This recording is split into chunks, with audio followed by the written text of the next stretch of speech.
but to answer the call. Shadows scatter where our fire blaze.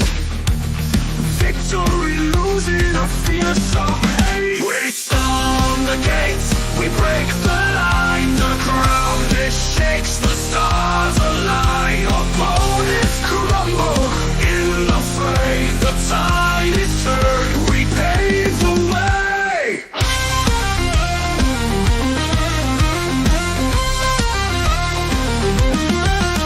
Terrain was lost, but now it is seized. The winds of war on our side have teased. Weapons clash like storms in the night. We press on boldly with endless fight. Territory taken, battle flags fly high. Every tear shed, now a warrior's cry. Our foes retreat into the gray. Disarray falls as night steals day. We storm the gates, we break the line. The ground it shakes, the stars align. Opponents crumble in the fray. The tide is turned, we pave the way. The race, we stand our ground. Victories roar, the only sound. The blind scars cut the scene. Battle's glory forever keen.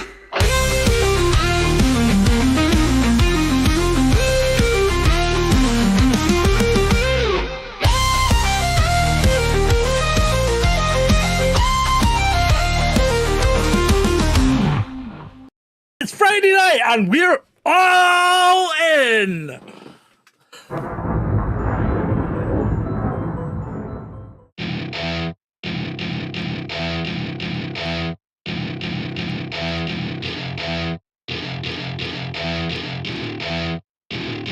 Welcome to my party, we're just getting started. A life is a dream or a nightmare scarring. Hand me a drink cause I think I'm going all in. Get me a shrink who can catch me when I'm falling. Cover up my scars, flip the handlebars. Crashing in my car, wake up in a bar. I'll be a superstar, just on my avatar. This world is so bizarre, empty out the reservoir. Yeah, I'm taking 6 shots, yeah, straight to the face. And I wanna get lost, I'm sick of this place. Don't know how to stop when I'm feeling this way. So I'm taking 6 shots till I'm feeling okay. I think I'm going crazy, don't think I'll get home safe. So I'm taking 6 shots, all straight to the face. I'm taking 6 shots, are you coming with me? I'm taking 6 shots, yeah, straight to the face. And I wanna get lost, I'm sick of this place. Don't know how to stop when I'm feeling this way. So I'm taking 6 shots till I'm feeling okay. I think I'm going crazy, don't think I'll get home safe. So I'm taking 6 shots, all straight to the face. I'm taking 6 shots, are you coming with me? Sometimes you need to let loose, grab juice, get goose, tattoos, taboos, get screwed. Loosen up, buttercup, all those hate comments will never make you feel enough. We're all adequate graduates, hearts full of calluses, but we know calculus. Damn, ain't that fabulous? Can't wait to apply all those mathematicus. But we can't get a job that pays us enough. I'm about to pop off.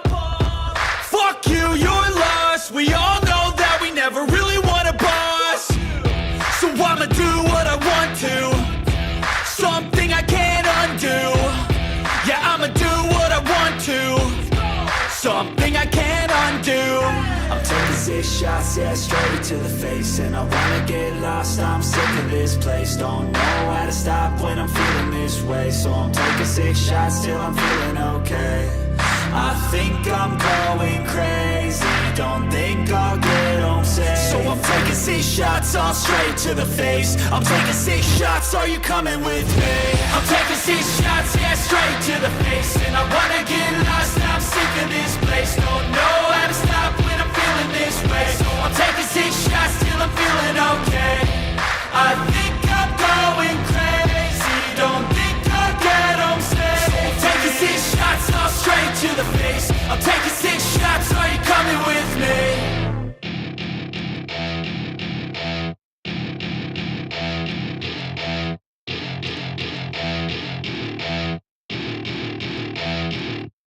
Hey, it's Friday night and it's time for All In. Thank fuck it's Friday. Literally. Although time does move so quickly now. The week just goes zoop and then you're on to Friday again. Because it only feels like yesterday that we were doing this. I was talking to I had a hygienist appointment this morning, and I walked in there, and I mean, I've been seeing them for years, and she was like, "It's you again. You come with the seasons," because I see her every 3 months. It's like, I can't believe it's you again. What the hell? I don't know what's wrong with time, whether it's the Earth moving fast. Apparently the Earth is moving like a millisecond faster or something, but it seems like it's, I don't know. And everybody's noticing the same thing. I thought maybe it's because I was getting old, but no, it's not you. Everybody else noticing it. But even kids as well, because I mean, when I was a kid, time used to drag. We used to go on these 2.5 hour drives with my dad, and it literally felt like a week and a half. Right. Bloody hell. That was some intro from Ed, wasn't it, people? I'll shut up now. Get back in my box. Right.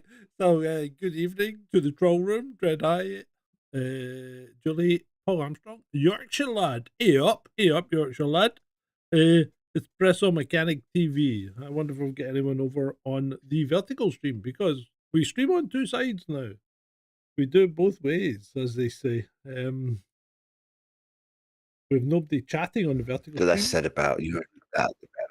But there are it's all that time in France.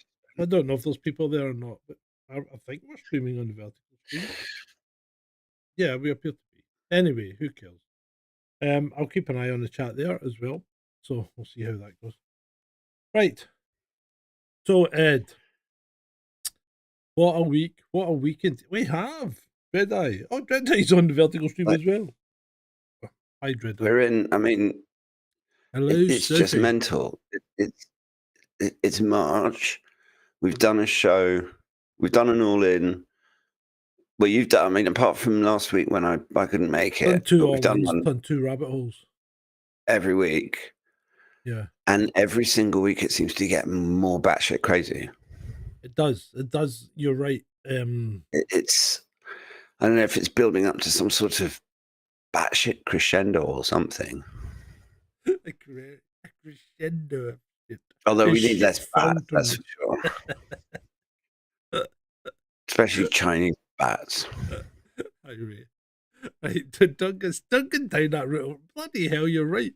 You're right grumpy today. Let's No, I'm not. I'm in an excellent mood. It's Friday. Right. Survived another week. Let's get this. Got the order from my dentist, so it's all good. Shall we get the slides rolling? Shall we? Let's kick it off, man. Let's kick the. Hold on a minute. My slides have gone awry. Why have my slides gone awry? I need a producer. What the? Right, hold on. I had them all queued up nicely so that you couldn't see the white bit. Right. Let's make them slightly bigger, and let's see if we can. Yes. Take out that white bit. Take out that white bit. That you see the production happening live on air. There's not many shows that show you there. The secrets behind the scenes. You get it all here, people. Warts and all. And the two biggest warts are those two on the left-hand side of the screen. Yep, that's hello. Hello, wart 1, wart 2. Right. Anyway, let's carry on. So yeah, let's talk about something that happened towards the beginning of the week. The Portuguese flag that is so long just appeared to ram a tanker, right, which just happened to be full of Jet A1 for the American planes, I guess. Now, I don't know where the Jet A1 was going. Was it going to or from the UK? But I mean, there's plenty of US planes all over Europe, so could have been going anywhere. And well, I mean, it was it was going south when it. No, it wasn't going anywhere. It was stationary when the thing hit that. Oh right, no, it was the Portuguese one that hit it. I mean, ultimately it's in the North Sea, so it could be going to any port in the UK, any port in Europe. That's the the Portuguese cargo vessel there, it came off pretty well compared to the tanker. Mind you, it did hit the tanker amidships, I think. Well, yeah, and the Portuguese cargo vessel wasn't carrying fucking jet fuel. Well, remember, jet fuel's just kerosene stroke paraffin, without the... Yeah, but it's more because it's super flammable. It's not super flammable. It's not any more flammable than kerosene or paraffin. Just what it does have. Why do they put it? Why do they use that in jets instead of because just it's petrol got all the particulates taken out of it, so it doesn't clog up the engine. Right. Oh yeah, because you need that for a jet engine. Yeah. The afterburners and ting. Yeah. No, but the last thing you want when you're flying your little jet above the 30,000 feet above the Atlantic is for your engines to get clogged up. That would be bad. If your injectors get clogged up. Yeah. So there you go. I don't know about this one. This sort of has some echoes of the Baltimore Bridge incident. Not in the sense that it was the same incident. I mean, obviously it's a ship hitting something, but it's more.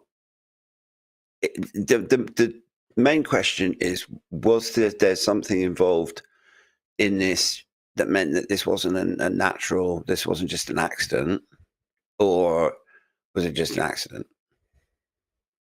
Right. I don't know. Right.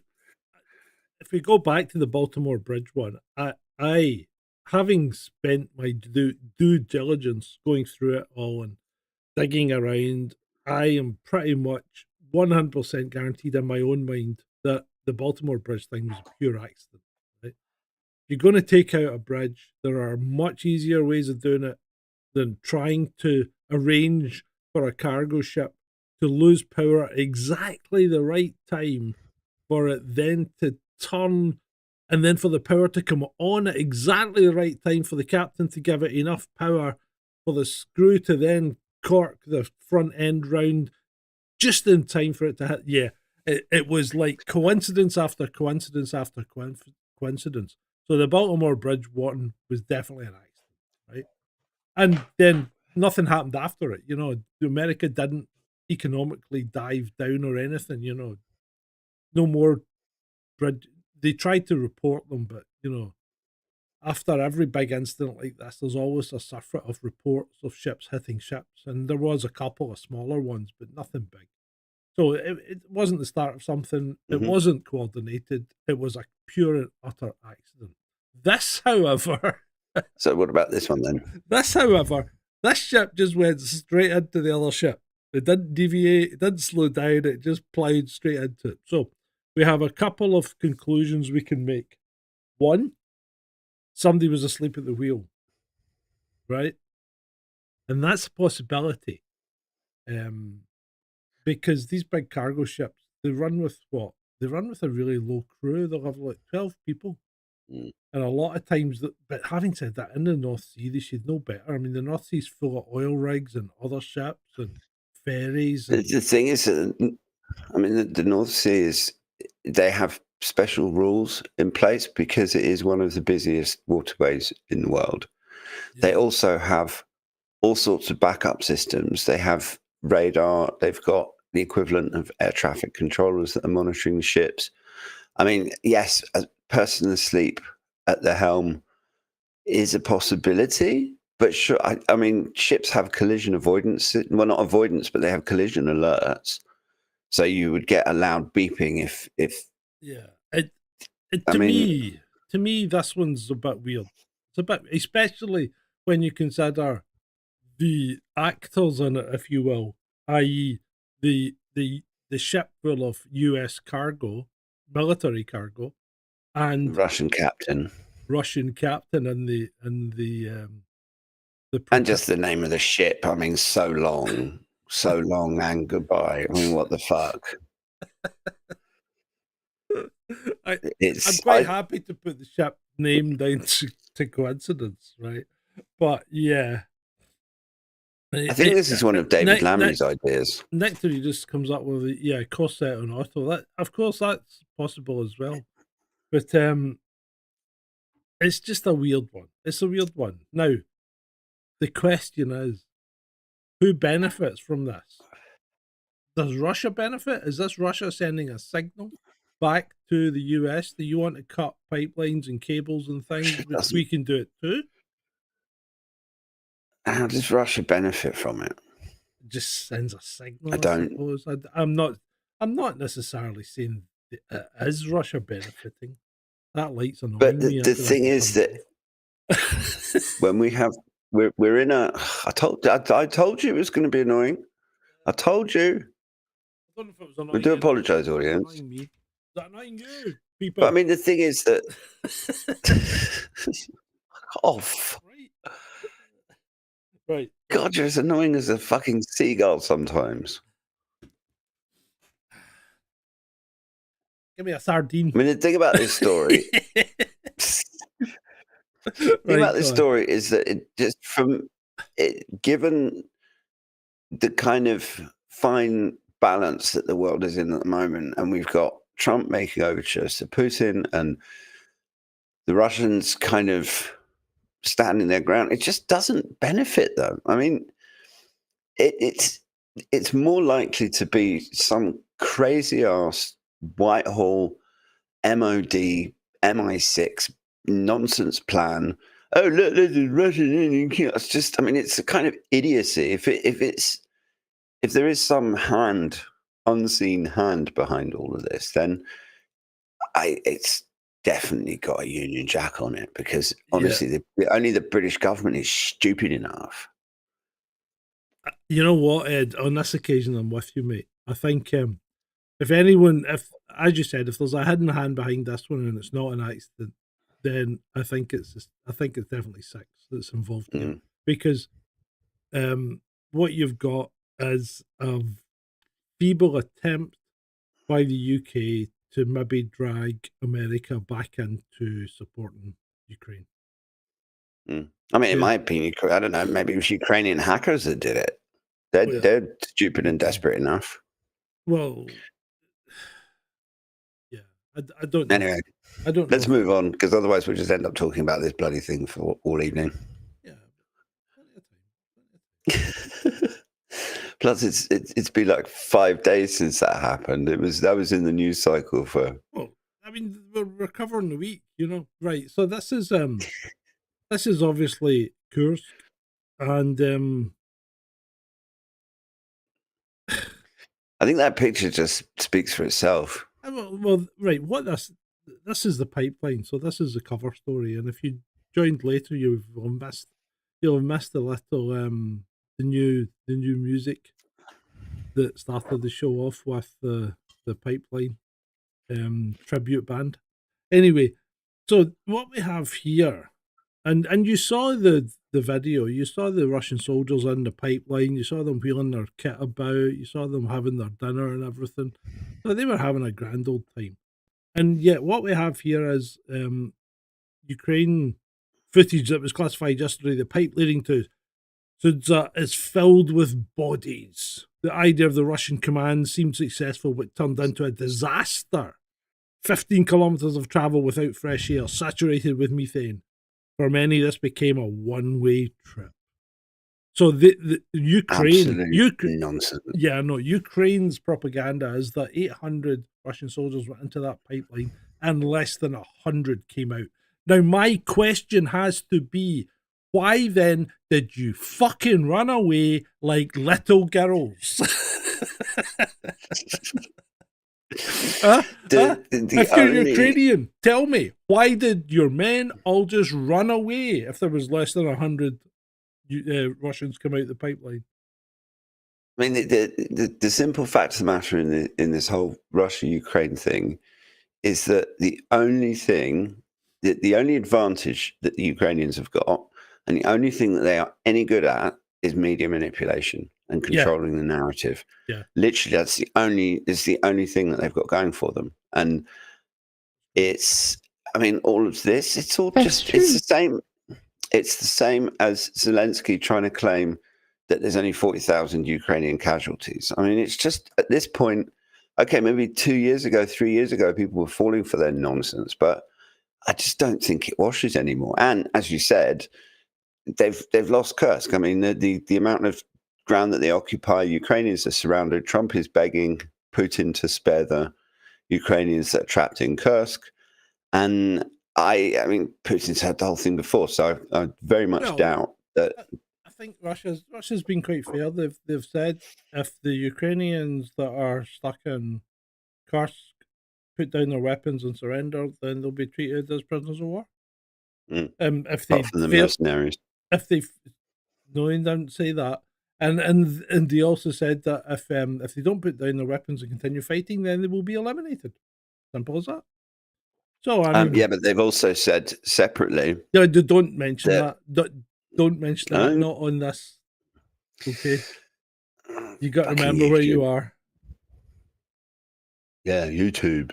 Yeah, I know. It's crazy, mate. I know. But yes, they have said that, and I think most of us know what you're talking about now. Yeah. So, as you know, Trump, and I'm not quite. I've got a theory that might or might not be of any benefit to anyone. So I'll talk about it once we get to it. But as you know, Trump's administration has negotiated with Ukraine and got them to accept that the idea of a 30-day ceasefire is fine, right? And Ukraine have gone along with it. And they have put forward the proposal to Russia. And of course, in 3 years, we have never seen Putin, I think maybe once, but generally in 3 years, we've seen Putin in nothing but a suit. So the day after that, the day after after they finished their negotiations and said they were going to put this proposal to Russia, Putin went to Kursk to visit his troops, didn't he? And what did he turn up in? Full military gear. Yep. I think that kind of answered the question straight away, didn't it?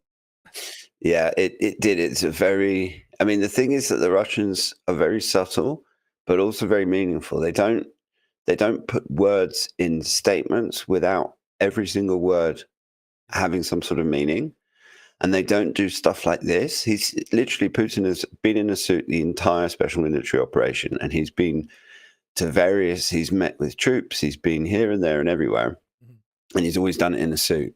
And so this is the Russians sending a message. And the simple fact is that the Americans have no cards, the Ukrainians have no cards, and they're sitting at a poker table with Putin that's essentially got a royal flush. Yeah. And Trump's sitting there with a pair of aces or something like that and thinks he's got the bollocks. But but Zelensky's got a 5 high.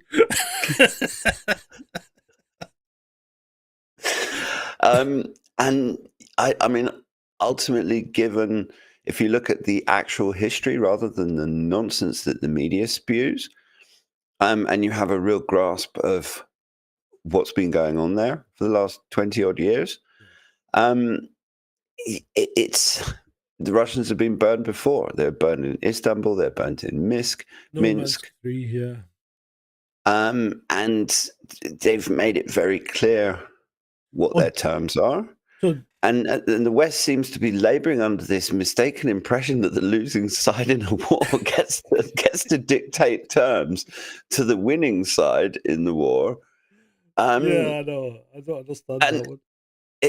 But it's also Eve Smith from Naked Capital, which is a site that everybody should be visiting, has made a really good point many times over, repeated by other commentators ad infinitum, that the thing that the Europeans always do and the Americans is they sit and they talk to each other endlessly about some sort of peace agreement, and they all come to an agreement, but they don't include the Russians. And this whole notion that you can have one side agrees on a deal and then just presents it to the other side as a fait accompli.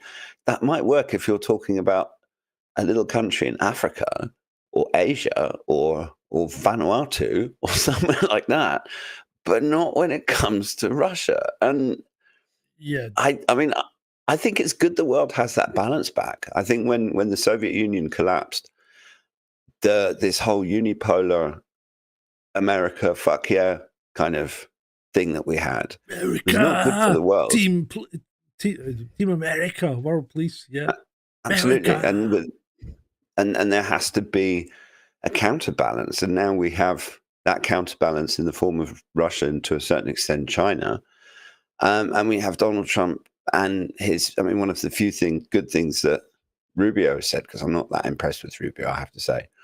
But he actually acknowledged that we're in a multipolar world now. Yeah, Rubio did.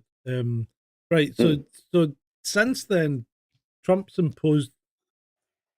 Well, I'll tell you what. Let's move on to the next slide, because what happens there is we got the Russian response officially, and Putin did put down a few.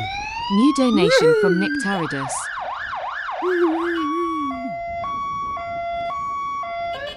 Thank you, Nick Tariffs. Donation from my man Nick Tariffs. Thank you. Right, McNeil's TV's back in the vertical, and so is Gunky Fadges. Excellent. Right.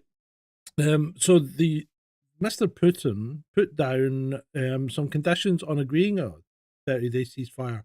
One, Ukraine will not mobilize, so that means stop recruitment, not train soldiers, and not receive weapons. Russia is willing to end all hostilities, given that talks on permanent peace begins immediately. We also have to discuss strength. The Russian army is advancing on all fronts while the Ukrainians are losing. What is in it for us? Will Ukraine respect the new territories we hold? Well, I think we've had an answer back from Ukraine about that, and they've said no, they won't respect it. And how would the contact line be resolved? And we know that the Europeans are desperate to get in there, but I think Russia has ruled out anyone under, regardless of the flag they fly, if they are from a NATO nation state, then that's not acceptable to Mr. Putin. Now, and on the back of that, it appears that Mr. Rutte, Secretary General of NATO, has said Rutte. Yeah, Rutte or whatever. But he has said that NATO membership. Good luck here. He has said that NATO membership for Ukraine is out of the question.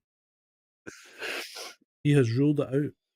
Hij is zo'n godverdomde lul. Je houdt het echt niet voor mogelijk. Sorry. So, I just had to revert to my Dutch. The Dutch half just had to have it say there for a minute. He has said that NATO membership for Ukraine is out of the question. So that's something. If he sticks to it, he's such a poodle. He was a diabolical Dutch Prime Minister, absolute wef toady. Yeah. And now he's a NATO toady. Yeah. And it's all just a big club. It's like, one of the worst decisions that they ever made was to put the EU and NATO in the same city. Because it's just it's like a revolving door from one to the other. And Rutte, they serve their globalist masters faithfully, and they go against the will of their people. And then when they leave office, they end up with a bloody job like Secretary General of NATO, or you get to work for Tony Blair or Prince Harry or one of these other bastards. Soldier says, buy me a coffee, won't accept your Is it Ko-fi you're going to, or buy me a coffee? Don't go to buy me a coffee. I don't know where you got that one from. We don't use that anymore. It's Ko-fi. K, like you see on screen. And they should accept your card details. If not, send me a DM and I'll send you my bank details and you can steal my money. Should we release the Ukrainian armed forces from the Kursk region after so many crimes against civilians? Ooh, should we just let them walk out and nothing happens? Ooh, there's the fighting talk. And who would enforce such a ceasefire? All very unclear. In the end, thanks for the offer, Don, but we're going to pass just now. We're going to pass. And, you knew it was coming. Sure. But if you listen to Putin's actual statement, there's videos of it all over Twitter. You get an idea of what a proper statesman and diplomat actually sounds like. Because it's a classic example of Russian statecraft because they choose their words so carefully. And he said, yeah, no, we're totally up for ceasefire. Yeah, let's end the war. But then everything that comes after the but is actually what he wants to really say. But as you could, the section on the right of the screen, to me, it's the quote is the quote of the week from good old Sergei. We're not interested in the European position at all. There's a great meme floating around that's in two sections, and both of them have Tucker Carlson on the left. And in both of them, he says, "What do you think of the Europeans?" And on the top one, you've got Putin with this speech bubble that's just literally filled with text, this microscopic font size. And then the bottom one below that is Lavrov with the speech bubble, and it just says morons. Lavrov made her laugh in that video, and you can see him looking at her going, "Still got it. I've still got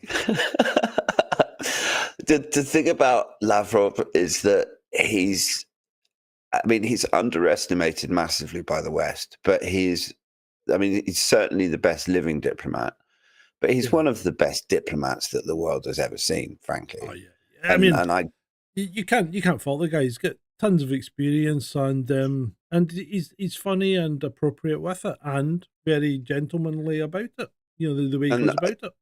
Sure. I mean, I thought the interview that he did with Judge Knapp and Larry Johnson was brilliant because it kind of brings him out, and they let him talk, and he spent, I think he was talking for 90% of it, but you actually understand where these people are coming from, what makes them tick, and you think, hang on, I'd actually prefer having him in Whitehall than David Lammy, please. Hell, if you compare Sergei Lavrov and David Lammy, I mean, there's no comparison. No, that's can't be done. Just like comparing something like a Rhodesian Ridgeback to a Chihuahua. Anyway, so let's talk about the sanctions, because Trump has doubled down on sanctions. Well, he hasn't doubled down because, let's face it, Biden applied something in the region of 24,000 sanctions on Russia. So Russia is the most sanctioned country in the world, I believe, currently at the moment. It's got a higher GDP growth. I mean, it's got a higher growth rate. Year on year for the last 2 years, it's posted a 4% growth rate, which is better than the UK. And it's better than Germany, which is in fucking recession. To be honest, it's better than most of the rest of the most of the G7 put together. Yeah. So, but anyway, these sanctions that Trump has applied, were the ones that Biden hadn't applied, because these sanctions are going to cost Europe money. These are going to hurt Europe, because Europe was still getting gas and oil from Russia, because let's face it, America can't supply it with everything we need. And we still needed gas and oil to keep ourselves ticking over. Now, although we were buying it from Russia, or still buying it from Russia, and when I say we, I mean Europe, not necessarily just the UK. Although we were buying it from Russia, we were paying an inflated price because of the sanctions. But now that he's actually sanctioning gas and oil, our prices are going to go up, because we're going to have to get it from further away. Inevitably, they will go up a bit, but it's don't overestimate the particular set of sanctions he's applied. Is essentially closing off the Russian banks from the remaining Russian banks that were still able to use SWIFT and stuff. Mm-hmm. But for the vast majority, that was so that the Europeans could buy gas and oil. Yeah, that's why they were there. But the actual amount of the amount of gas and oil they've been buying that way is actually relatively small, because most of, particularly the oil that Europe is buying, they're buying from India, which is still Russian oil. Yeah, the Indians are just making money on it. So it's not like these sanctions are going to cut off Europe. But the thing that I just find they're going to cost Europe more than Russia. Well, yeah. They're not going to cause Russia any problem. They're going to cause Europe problems, because maybe Trump's doing it to actually hurt Europe. Maybe he's trying to give Europe a spank. I don't know. Well, that actually does bring us on to a point that I maybe want to make. Because Trump's not a neocon. We know that. Yeah? He's not a globalist. Okay?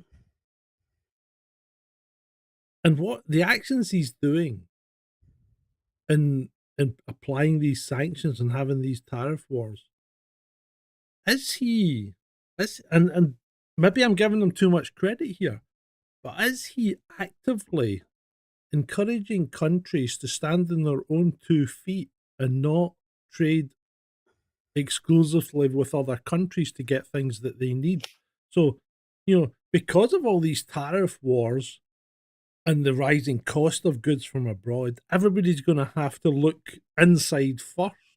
So maybe they reactivate some of the things that they used to do themselves. Like, for instance, Rheinmetall's talking about using Volkswagen factories to start making arms and stuff like that. So is Trump actually, through these sanctions, making us less global?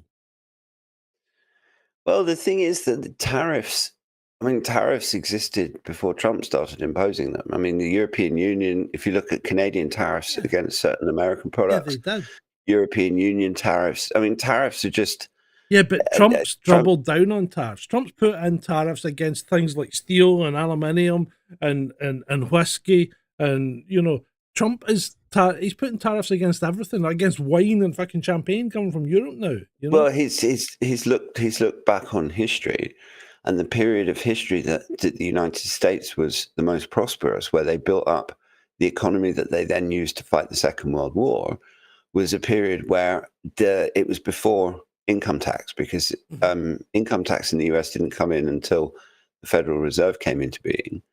And before that, the US government was actually financed through tariffs. So I think his idea is to go back to that. And to be honest, maybe he's also looked at Russia and the impact that the sanctions had on Russia, because they effectively forced Russia to do everything themselves. That's what I'm saying. Is he effectively making us less global? Is he doing this deliberately to sabotage globalism, to sabotage the neocons? Because he's making Europe rely on themselves. He's making America rely on itself. He's making Canada rely on itself. Is he doing it deliberately? That's the question. Well, your guess is as good as mine as far as the answer goes. Yeah, I know. But I think that there are things that Trump is doing that are good, and that I agree with, and there's things that he's doing that I don't agree with.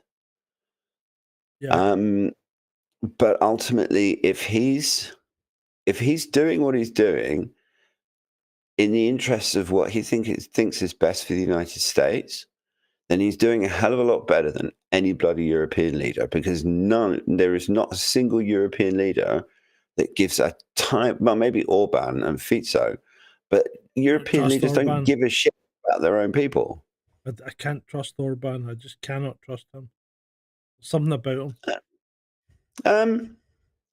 Well, I've never met the man, but I agree with the stance that Hungary has been taking.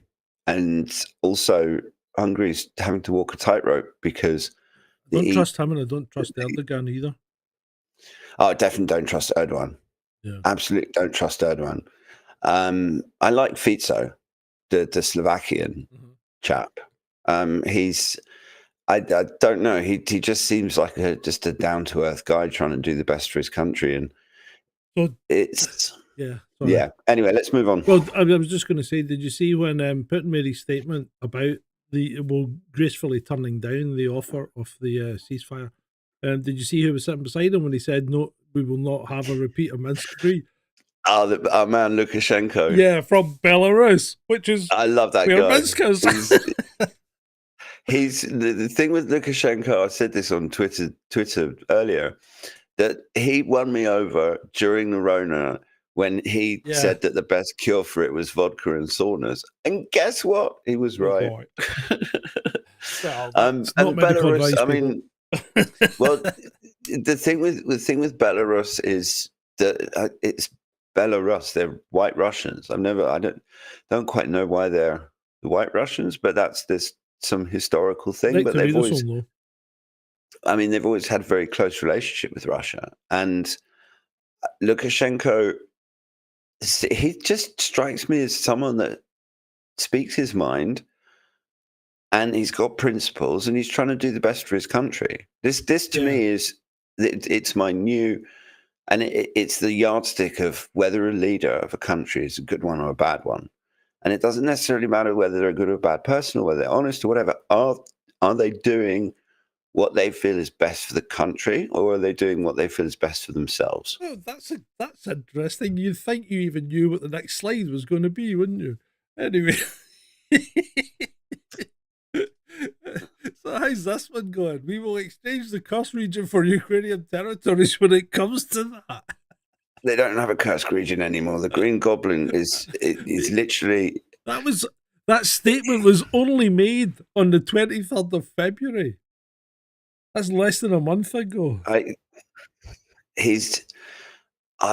was the whole thing about Kursk. They wanted to capture a nuclear power plant so that they could ransom it or something, and use that to get territory back. So they committed loads of forces that they could have used to defend other more important parts of their own country. And now the whole bloody 2,000 kilometer front line is collapsing against the Ukrainians, and the Russians are just stomp, stomp, stomp. Will do, soldier. Will do, mate.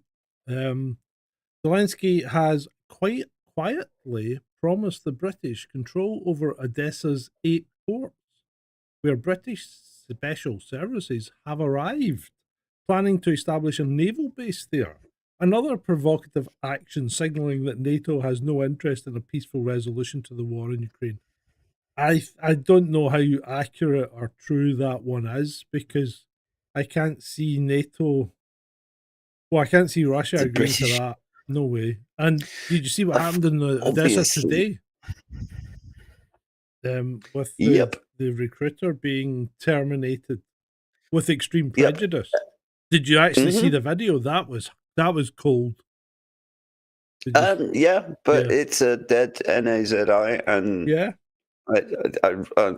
oh dear, how sad. Never mind. And the guy gave himself up apparently. Please. And Odessa, Odessa is practically a more Russian city than Moscow.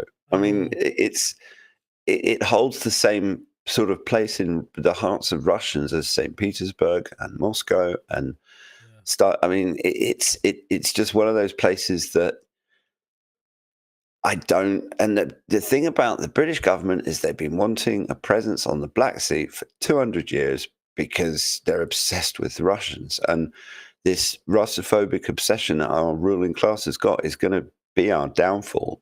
Yeah. Oh, no, I know. And I mean, as far as the story goes, I absolutely believe that the Green Goblin has done some sort of deal with the Brits, and because apparently that 100-year agreement that they signed has secret codicils that both sides acknowledge but refuse to divulge. Oh yeah, this is one I sent you. Yeah, this is it. This essentially just sums up. It does. Certainly the last 20 years of my life, at least since I started diving down rabbit holes. And I started off with a certain amount of trust in government and police and authorities and stuff. And the more you learn, the more you realize they're all just duplicitous bastards, and you just can't trust any of them. I'm pretty much right out there on the x-axis. Yeah, I to be honest, I think I've gone off the other side of the page, and I'm now into negative trust territory. So here we go. This is what I was talking about earlier. Volkswagen are ready to convert factories into weapons production. The German defense giant Rheinmetall, defense giant, as it now, says it could take over idle Volkswagen factories and use them. So they're going to run on windmills? Well, hold on a minute. But only a month ago or something like that, Volkswagen announced that they were closing 3 factories. The thing is that thousands of people were losing their jobs. People, the world seemed, certainly a lot of the Western world, large chunks of the Western media seem to be trapped in some sort of World War II time bubble, because this notion that a modern, I mean, okay, old factories that were making Model T Fords or some of the simpler types of vehicles that existed in the 1920s and 30s, those sorts of factories, you could retool them Yeah. and change them over for war production. But modern car factories are so specifically designed to make vehicles Yeah. like cars that, like, converting it over to suddenly start making tanks or whatever, it's not as easy as people might think it is. And the other thing that nobody is taking into account is the raw materials. It's like our own idiotic government saying we need to build up our defense industry. Now, the thing that defense industries tend to use most of is steel. If you don't produce your own steel, Yeah. it's so Have we got any idiotic. steel plants left? I mean, we just shut Port Talbot. No, the Britain they have this pie in the sky idea for recycling steel using electric arc furnaces. Oh God! But we don't But have the them. national grid just said no because we don't have the fucking electricity for it. Say that. It's this whole net zero green watermelon idiocy. I mean, I can't get over how stupid these people are. But I mean, and the thing is, with Trump's sanctions on Russian oil and gas, which is going to drive up prices regardless, another 5% globally, they reckon. So with Trump's prices on that, it's either going to force Germany into full-blown recession, and probably us as well, or we're going to have to start binning net zero. It needs to go in. Net zero is a luxury that we cannot afford.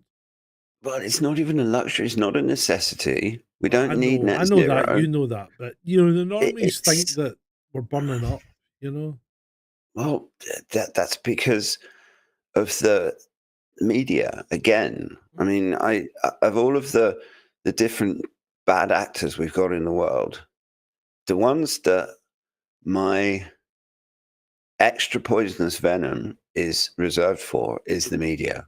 BBC, CNN, The Guardian, The Times, all these journalists, people like John Simpson, Steve Rosenberg, the Guardian correspondent in Moscow. I despise them with the passionate fury of 1,000 exploding stars. Right, let's move on. Moving on. Well, let's stay with Volkswagen. Volkswagen sold more sausages than cars last year. The group sold more currywurst units than cars as profits after tax fell 30%. That's almost a third. And you wouldn't think that Volkswagen would make sausages, but they actually do. I think it started with their cafeterias, and the sausages were so popular that they started actually producing them and selling them. So yeah, Volkswagen sausages. Das Wurst. I like him. I like currywurst. There's nothing better than a couple of currywurst and chips with extra curry sauce. I like bratwurst. I like currywurst. I like frankfurters. I like the Dutch frikandel as well, which I like that different as well from all the others. Yeah, the pork burger things. Mm-hmm. Yeah, but nobody likes sausages as much as our dear leader. Pieces, sausages. But the story, I mean, it segues perfectly from the other one. Look, they're selling more sausages than cars, and you want them to suddenly start making tanks. Fuck off. Just hold on. It's like just quickly. What should I do? Yeah. It's Friday night, and we're all the return of the sausages.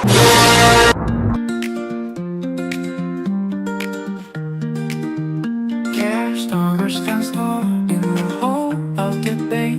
Ceasefire for Gaza, but wait, don't forget, he's calling for peace and the return of taste. sausages stolen, gotta bring them back in haste. Ceasefire and sausages. I couldn't resist it. Sorry, I couldn't resist it. Ceasefire and sausages. No, it's fine. We can always have a little musical interlude. If Oh, I do love the sausage. it's yeah, I mean I wonder if Don't, Keith don't actually, say anything. I'll make another video. No, I just wonder if Keith actually understands just how many people are either cursing him or laughing at him, or cursing at him and laughing at him in this country, because I don't know anyone that likes him. I don't think I could take it, knowing that the entire country hated me. Oh, mind you, I probably could, because I'm pretty sure most of the people watching us hate me. He seems to hate his own country. People used to send me messages saying, "Would you shut up and let Ed speak?" And I'd say, "No, it's my show." Oh, Done. God. Anyway, yeah. I mean, do you think they tell him? Or do they keep it from him? He looks like one of those people that is all nice in front of people that he has to impress, and then in the background when nobody's looking, I bet he treats his staff like shit. And his wife and all that. Yeah, that's probably why she left him. There's just something. There's something fake and plastic and kind of. I don't know. He reminds you of those TV bad guys who are not competent at anything but make up for it in their maliciousness. Yeah. And their ability to stab people in the back and just not give a shit. And I don't know. He's just. Let's move on before I say something that'll get myself into proper trouble. Okay. Right. Where are we? Moving on. I tried to make our country a better place, says Nicola, as she announces her retirement from politics completely. She's not going to stand. Now, you sent me that fat picture, right? I think that was photoshopped. I think it's been doctored. I really do. Because seaweed is still, although pretty bad looking, she's not quite as fat as that. But the thing is that picture is going to do the rounds, and not many people have seen her. So you'd think it was real, and then she's going to cotton onto it, and her fragile little ego is not going to like that at all. You're not going to like it. Not going to like it. And it's that quote from C.S. Lewis about tyranny. I'm actually going to pull it up and I'm going to read it to everybody because it's... Stand by, be your beds. Ed. No, it's not long. Look, we're not talking. Look, we're not going down the Lovecraftian rabbit hole anymore. Never doing that again. I promise you. It's a really short quote, but it's super relevant. Good. Go on then. Go on. I'm just pulling it up. Of all tyrannies, a tyranny sincerely exercised for the good of its victims may be the most oppressive. It would be better to live under robber barons than under omnipotent moral busybodies. The robber baron's cruelty may sometimes sleep. His cupidity may at some point be satiated, but those who torment us for our own good will torment us without end, for they do so with the approval of their own conscience. They may be more likely to go to heaven, yet at the same time likelier to make a hell of earth. This very kindness stings with intolerable insult. To be cured against one's will and cured of states which we may not regard as disease is to be put on a level with those who have not yet reached the age of reason, or those who never will, to be classed with infants, imbeciles, and domestic animals. And that is how these arseholes treat us. Indeed. And that's when she says, I tried to make my country a better place. That's exactly what she's talking about. Well, I actually just replied to her on Twitter and I said, for whom, Nicola? For whom? That is the question. Because it wasn't for fucking us. It wasn't for the normal people. And you know what? after what she's done to Scotland, she freaking deserves to have some Photoshopper do a really good job of making her look fat, and then have that picture go more viral than her actual real picture. Speaking of making Scotland a better place, you remember those ferries that took longer than the fucking aircraft carriers to build? Cost more too, didn't they? Yeah. Did they cost New more? Arran ferry out of service due to cracked hull. That And doesn't sound inexpensive. But didn't they just go back into service after having lots of problems with their electrical systems or something? Yeah, they broke down on its Possession, thing. it's so barking mad that I just can't. I cannot accept that I'm actually in the same universe that I was born in, because it just seems to be getting more stupid, or someone's gone back and screwed with it or something. I just don't. This green obsession is absurd. It's absurdity to the point of insanity. I mean, the whole thing's a travesty, because I think they're getting 2 ferries from Turkey built in less than half the time for less than half the money. And also, there have been a lot of advances in marine diesel engines and exhaust cleaning and recycling and stuff. And I'm not taking, I mean, CO2, the planet needs more CO2. We're in a CO2 drought. So the more CO2 there is, the better. But that's why greenhouses pump CO2 in, because the amount of CO2 is not optimal for plants. I believe commercial greenhouses run at 1,200 parts per million. Mm-hmm.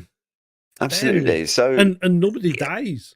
And remember, just while we're on the subject of CO2 levels, do you know that the average CO2 level in a submarine is around about 5,000 parts per million? Much the same as it is on the ISS. And yeah, those 2 astronauts are still up there, the ones that went up for 9 days and have now been there for, what, 9 months? So I think we're still waiting. It's quite serious for one of them, the lady, I can't remember what her name is. She's actually got, she's experiencing health issues because of it. I'm not sure exactly what the issues are, but I know that it would be better for her to come back down, and she's probably going to have a lot of problems when she does come back down. Yeah, she no doubt she will. I think I don't understand it though, because I'm pretty sure that they could have brought them down a lot earlier than this. You know, why didn't they just ask SpaceX to send up a Dragon crew capsule? Well, Elon Musk actually offered. Yeah. And because of all the politics involved from the same people that are currently torching Teslas, thinking that. Anyway, let's not go to that one just yet. But Biden refused because it's Musk. And so now they're stupid. Well, Trump, as soon as Trump came in, he gave him the order to do it. But I mean, unfortunately, you can't just do these things.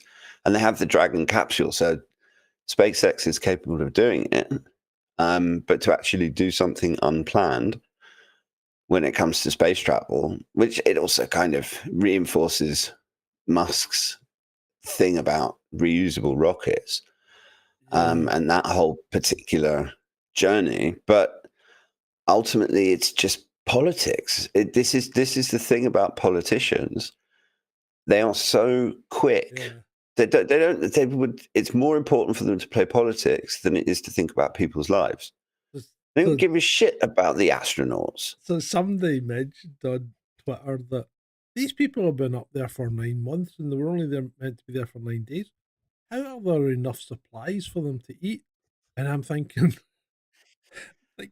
because their automated supply ships go up to the ISS all the time. In fact, the last one that was there, I think, was March the 3rd.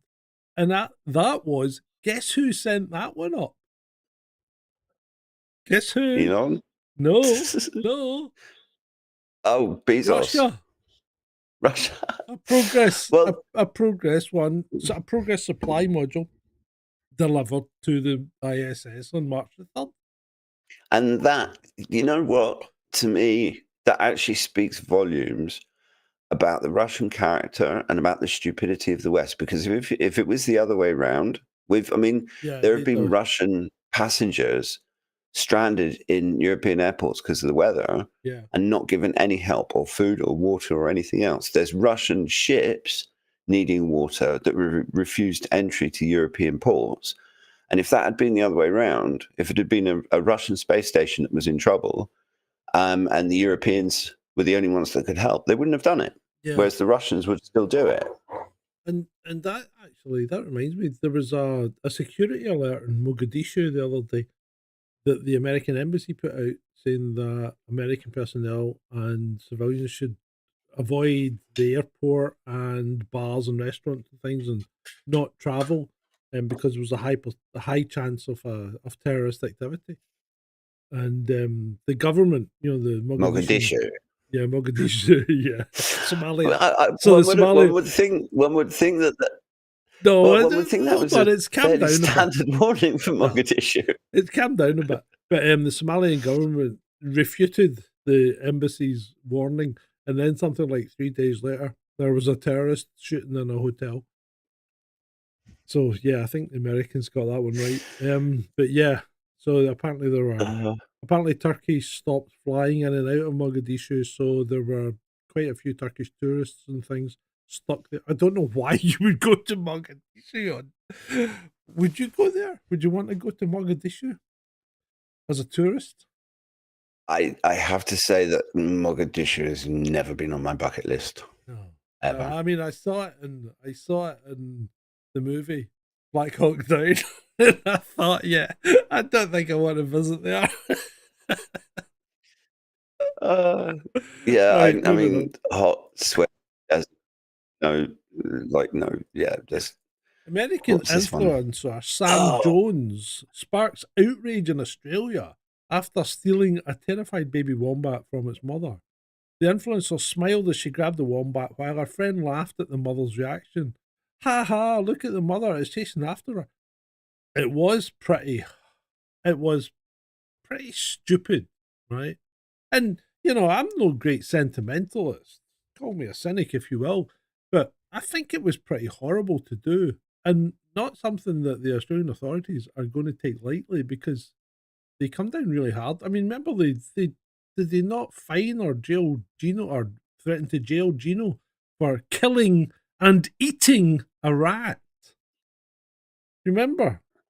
I'm a Celebrity. I hope they do. I mean, I watched the video, and is there any more useless profession that the human race has ever invented than social media influencer? No. Literally, I mean, it has to be the most, it's literally the bottom. I mean, anyway, but it's the stupidity, doing it just because they can film it and get engagement on social media. I hope the Australians throw the book at her and lock her up 6 months or something. I think they should. I think at the end of the video she did put it back, or put it back on the side of the road. So that's something at least. But to do that is just shocking. Absolutely. But what I don't understand is what kind of human being even thinks of doing something like that. Well, I think these people are vapid. There's something wrong with their brain. Vapid is a really good description for them. All of mine, it's a good, all the other ones I can think of are expletives, and I probably shouldn't say them on Screw YouTube. Yeah, I've got quite a command of the English language, even though I can't say it properly. That's because you read so many books. Well, that could be it. Read more, people. Reading is good for you. and the thing with having an accent and being born with an accent is that it's not you that's got a funny accent; it's everybody else. Indeed it is. I was walking, but the thing is, I've got a weird accent anyway because I spent too much time on the East Coast, growing up, and in Hong Kong, and so I spent time on the West Coast, time on the East Coast, and time in Hong Kong, and it really screwed up my accent because when I came back from Hong Kong, I couldn't understand people on the West Coast because they speak too quickly, and I'm like, I can't understand these people. These are not my people anymore, right? Because I was in the surface school in Hong Kong, So everybody was more or less English. There was only like 3 Scottish people. But, well, there's probably more, to be fair, but, you know, we didn't hang about. You know, we just hung about with people that we liked. So you're never going to hang about with another Scotsman. But anyway, so the thing is, I've got this weird accent, and I was walking down the street the other day, and this woman was walking past me, and she goes, "It's right windy, isn't it, son?" And, you know, and it's quite gratifying that even at this age, I still get called son. But anyway, she goes, "It's right windy, isn't it, son?" And I goes, "Indeed it is." And I thought, oh my God, I fucking sound like a knob. I'm gonna get fucking lynched here. I can't go around speaking like that. I'm too posh for this neighbourhood. I know that sounds ridiculous to you, but seriously, I stick out like a fucking sore thumb when I open my mouth here.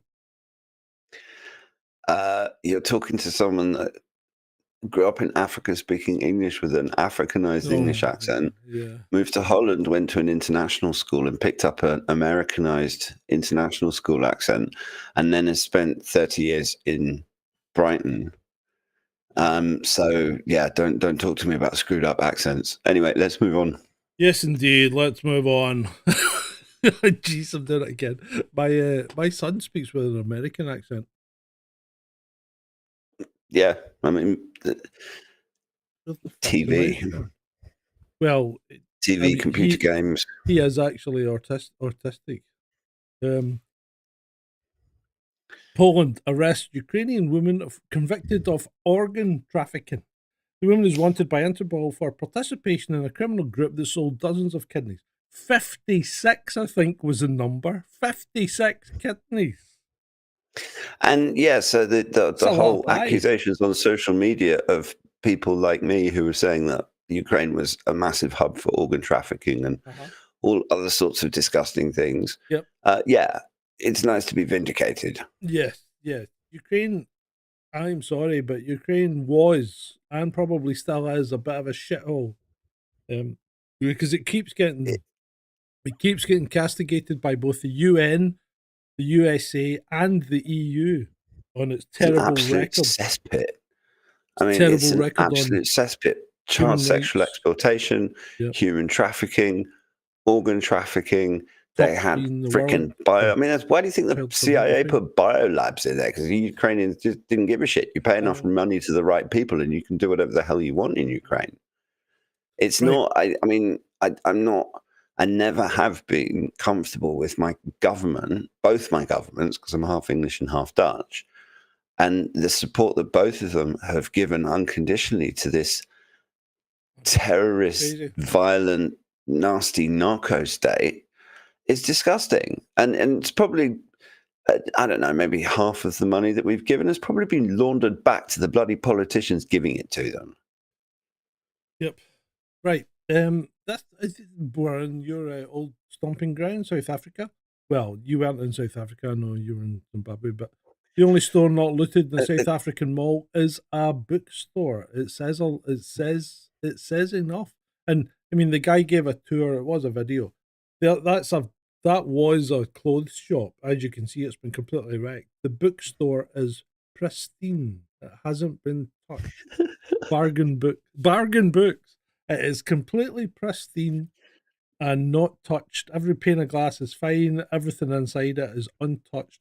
Every other store has been wrecked. The thing is that we're not allowed to make stereotypes. No, we're not. But the stereotypes in this case are making themselves. Aren't they just? And I'm not saying it's got nothing to do with race. It's got nothing to do. Well, no, exactly. But the fact that this actually happened is, yeah. And moving on, strangely enough, the next slide just accidentally juxtaposed itself beside. So David Lammy's Soft Power Council spent £7,200 on tea and biscuits for one meeting. One meeting. How? What? How? I don't know. Was it from Fortnum and Masons? something. £7,200 on Yeah, tea I mean, and the only biscuits. the only way that I could see that working is if they ordered the tea and biscuits from either Harrods or Fortnum and Mason. But what is it? I mean, this is in addition to the 530 odd thousand pounds that the FCDO has spent on food and drink and entertainment. And one does have to. I mean, Lammy does look like he needs to change his suits quite frequently. I mean, it's and then this next one, and then Lammy's saying it would be wrong for Putin to put conditions on. I mean, look, can someone take Lammy aside and explain to him that the losing side in a war has terms dictated to them? Because then this year, mate, and comes out this one. My problem with David Lammy is I can't. Once I start, I'm going to end up saying something that will get myself into lots of trouble, and I don't want to knock on the door. Right, let's move on. So now, now we're on to Keith. Houses taking decades to be built, hours of paperwork drowning small businesses. The NHS costing taxpayers more but delivering less. I'm changing it. Bureaucracy abolished, hurdles removed, blockers called out. I don't fucking believe you. I just don't believe you. I don't believe a word he says. Anyone who does is a fool. But also, one of my followers on Twitter, Paul the Plasterer, he put a brilliant reply to this post, saying, "Yeah, where are you going to get all the tradesmen from?"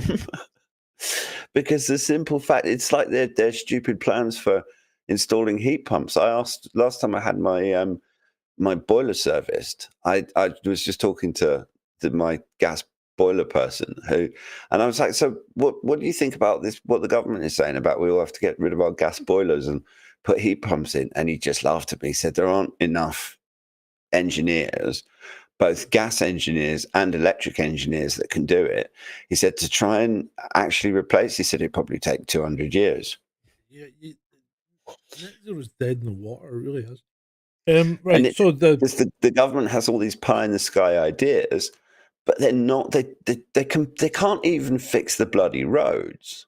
Oh, the roads are literally shocking. I mean, if to my mind, if a government, whether it's local government, national government, whatever, if the government can't fix the roads, and we have to once a year spend loads of money on an MOT to make sure our cars are roadworthy, how about the roads being car worthy? That would be nice. That's a good point. Good point, Ed. Right. So NHS England being disbanded apparently and brought into government. So hold on a minute. Isn't really the NHS England a semi-government department anyway? A quasi non-governmental organisation, darling. Quango for short. Okay. Look. But really, well, how's it going to save money? You're still going to have to employ people to do the same things that it was doing, or do you not? Well, exactly. All they're going to do is shuffle the 16,000 bureaucrats that they had working for NHS England over to the Department for Health, who are all incompetent fuckwits anyway. I mean, the thing it's something.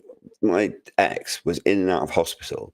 One of the things I noticed that at one point she had to go up to Kent to a hospital, and they're not inside the same hospital trust that the Brighton hospital is. And if you go into the toilets, they all have soap dispensers with the name of the trust on them.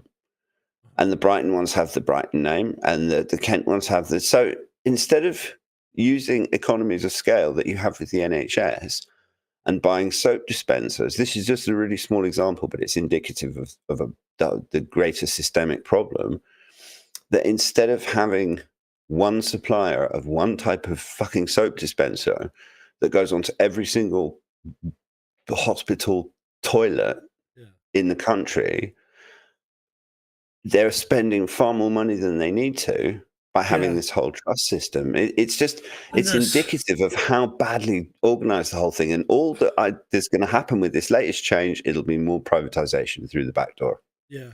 So why do they even need the name of the trust on the soap dispenser? Exactly. It's a And it's soap not just the dispenser. soap, precisely. But All it's it needs not to just say the is soap. Exactly, and it's not just the soap Oh, it's dispensers, everything. With the gowns and and everything, yeah.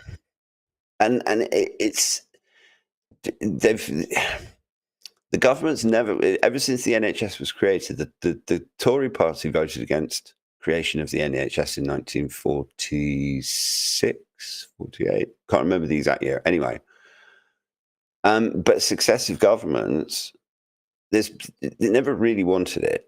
Yeah. It was Bevan's idea, and it was, I mean, as It was Bevan his child, conceived yeah. it, Yeah.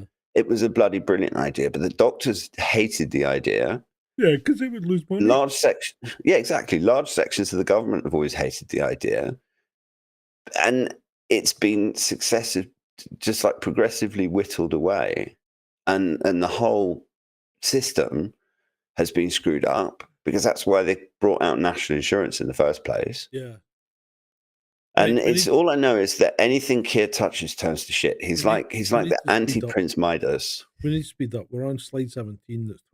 It's 10 past 10. Christ, yeah, okay. Let's get our skates on. I'll try not to rant so much. Trump on Greenland. Denmark is very far away. Very far away. A boat landed there 200 years ago or something, and they said they have rights to it. I don't know if that's true. I don't think it is actually. We really need it for national. Hey, hold on a minute, Donald. Hold on a minute.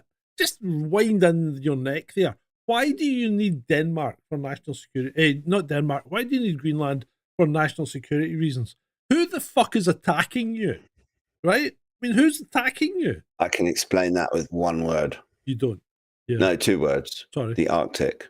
It's the Arctic. It's the northern sea routes. Yeah. And there are certain amounts of raw materials in Greenland, but the main reason is essentially that northern sea route and the Arctic Sea and that whole area, because it's actually a relatively small area. Yeah. And you have Russia there, you have China there, and Speed up. Come on. Cut to the chase. Okay, I'm going to cut to the chase and say the thing about this that I find funny is that every time Trump mentions the word Greenland, the entire Danish government shits itself. Let's move on. Labour MPs deal blow to free speech as they vote for banter police and pubs. The latest assault on free speech in Britain. MPs last night voted for a controversial new bill that could see an end to banter in pubs and public house staff having to monitor people's speech. Get to fuck. That's all I'm going to say. Yeah, I will say get to fuck times 2. Let's move on. Hey, because that one I could just rant about that for hours. Yeah, this is nuts. Pennsylvania police are searching and asking people to tip information on a stranger terrorizing houses at night, claiming they're the box demon. The stranger could be seen appearing on door cameras, leaving empty boxes at residential doorstops. That's just nuts. It's a guy on a plate. You know, he's got a plate on his face, cut eye holes in it, and he's just up in the camera, you know, and then obviously leaves an empty box. Now, the police have since apparently said that we've tracked the guy down. It's not the box demon. Everything's okay, but we're not taking any action. What the fuck was all that about? It's probably the chief of police or something.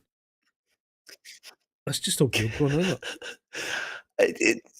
It's yeah. I don't know. Maybe someone that has some mental health problems or something.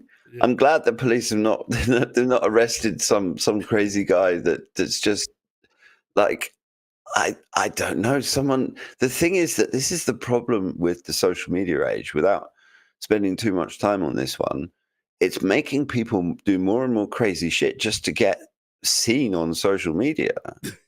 Yeah, I know. It's like if you can, I mean, doing something like this just so that you can get social media famous for half an hour is something that people would do. Yeah, the problem. It's like that stupid woman with the bloody wombat. Yeah. No, you're right. And speaking of social media, these these adverts are popping up over Europe apparently. Now, I don't know about you, right? But if I had the money, I'd go out and buy a Tesla on the back of these. I really would. I Well- think they'll do nothing but good for Musk. You know what they say? Any fucking publicity is good publicity. Yeah, well, there's no such thing as bad publicity. There you go. Is the phrase, but it's there's I think it's Lions Led by Donkeys. There's an English NGO and 2 German NGOs that are actually paying for all of this stuff, because none of this stuff is cheap, and they've got all sorts of. There was a Swiss parade that had anti-Musk stuff in it. The Musk derangement That's syndrome. not cheap to put that on. Crazy. To put that amount of people on, all in costume, all wearing those fancy hats, like that's not a cheap thing to organise. Exactly. It's like those creepy red environmentalist weirdos. Yeah, yeah.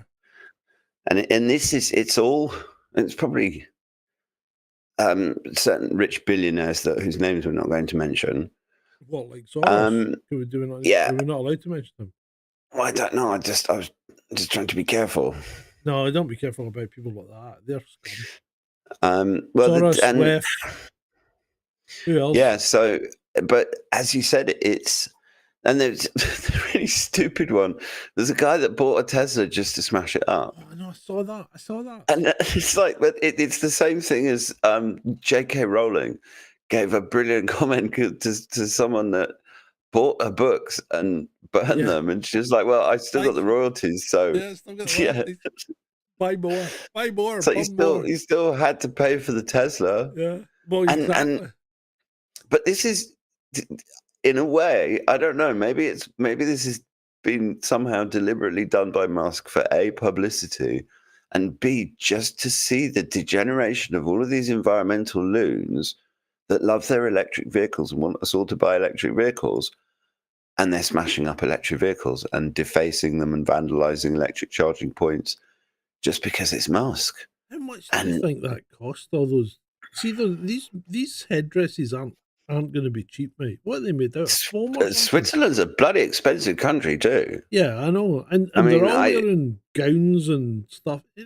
That's not a cheap thing. And there's a float as well with a big thing on it. But what kind of demented fucking weirdos come up with, oh yeah, what do you have to be drinking or smoking to be sitting round a table with other similarly strange people and think, I know what we do.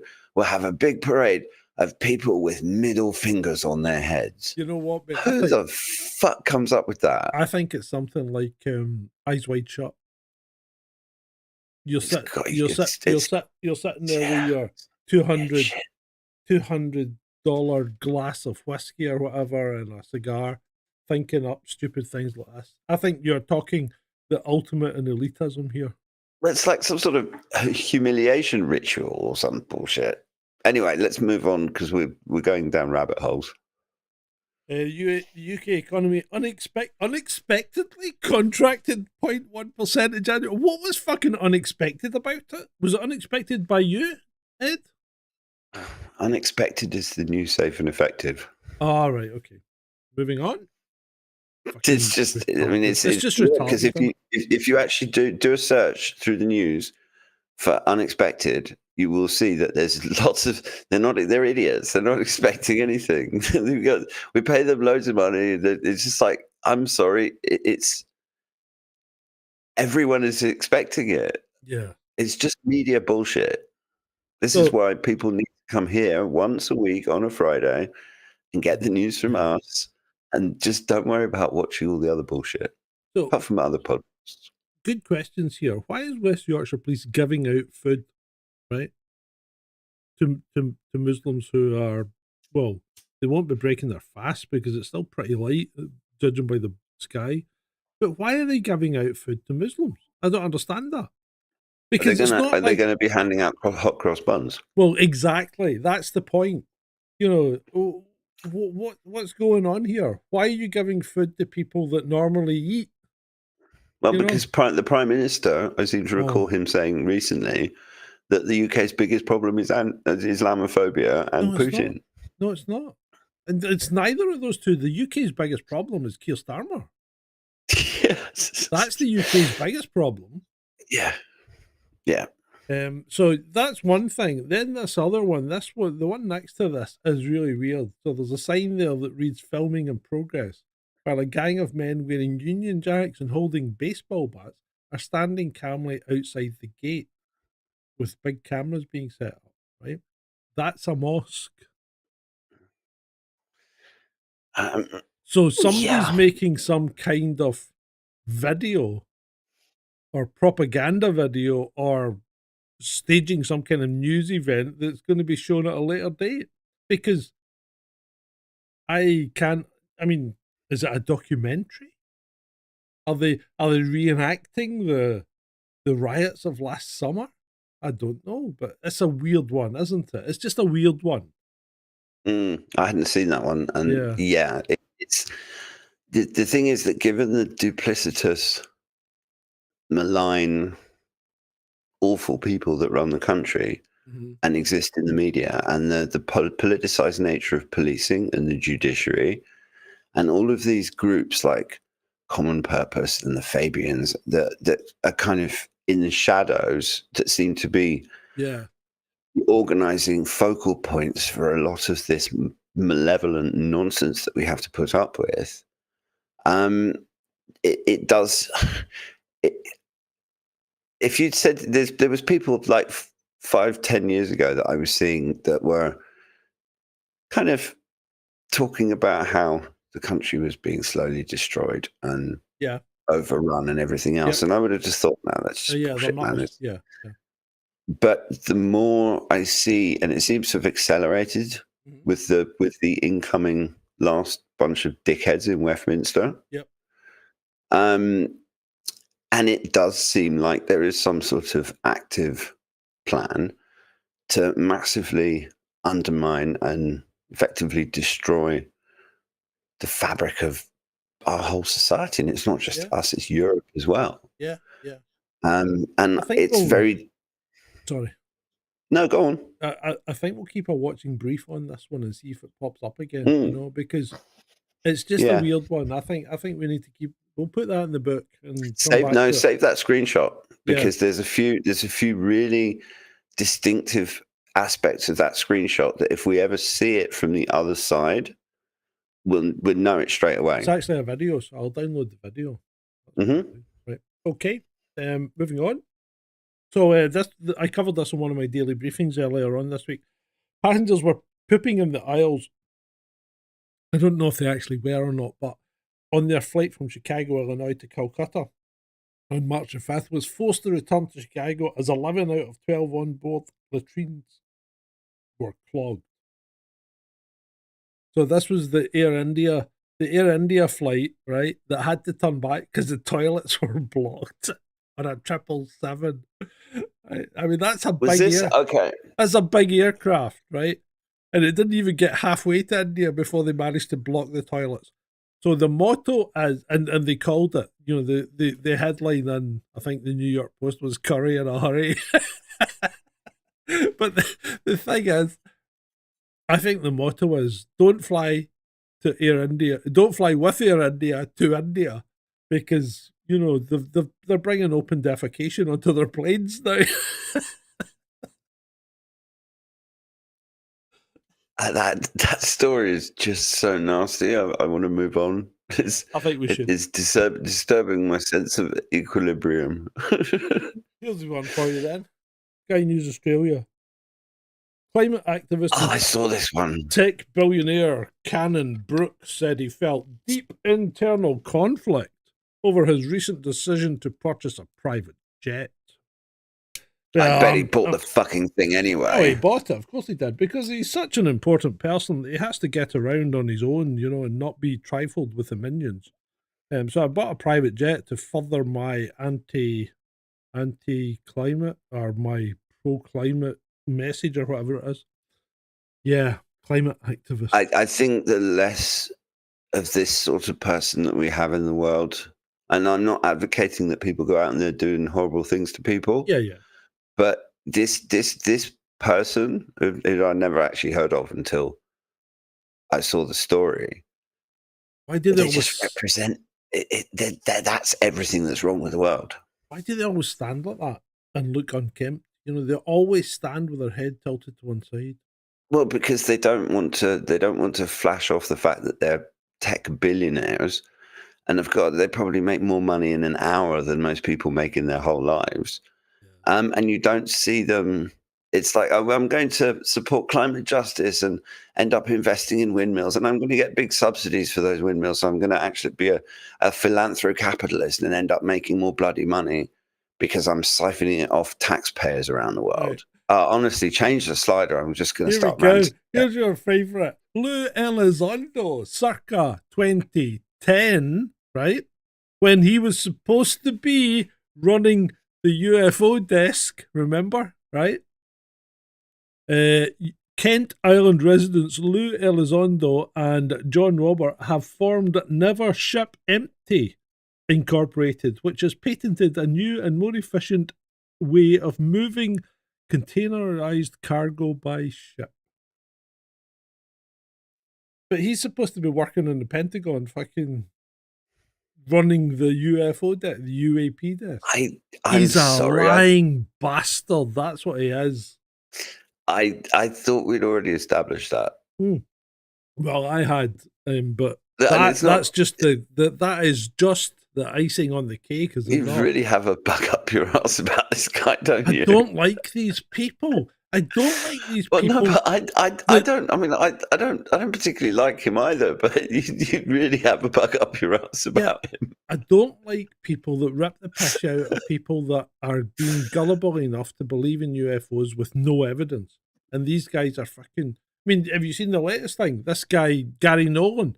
This guy's a Harvard physicist, right? And he's fucking started some corporation or something. And he's wanting 25 grand membership or something like that. And people are paying it. This guy's he's a fucking nutter. The guy is a nutter, right? Physicist or not, he's a nutter.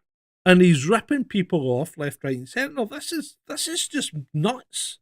I really don't like it at all. I agree. And I just want to send a message out there to all of the people who are into UFOs, and it's like that expression from the X-Files, I want to believe. Yeah. Because I was kind of, I still go back and I watch the Alien X-Files stories, but stop giving your money to these charlatan bastards. Stop, just think about it. Look, where I'm at with UFOs is I want to see one in the sky. I want it to land. Parked on the fucking White House lawn. I need to be able, no, not even that. I need to be able to throw. I'm going to say, look, can I just take a little pebble off Brighton Beach and just chuck it at your shields?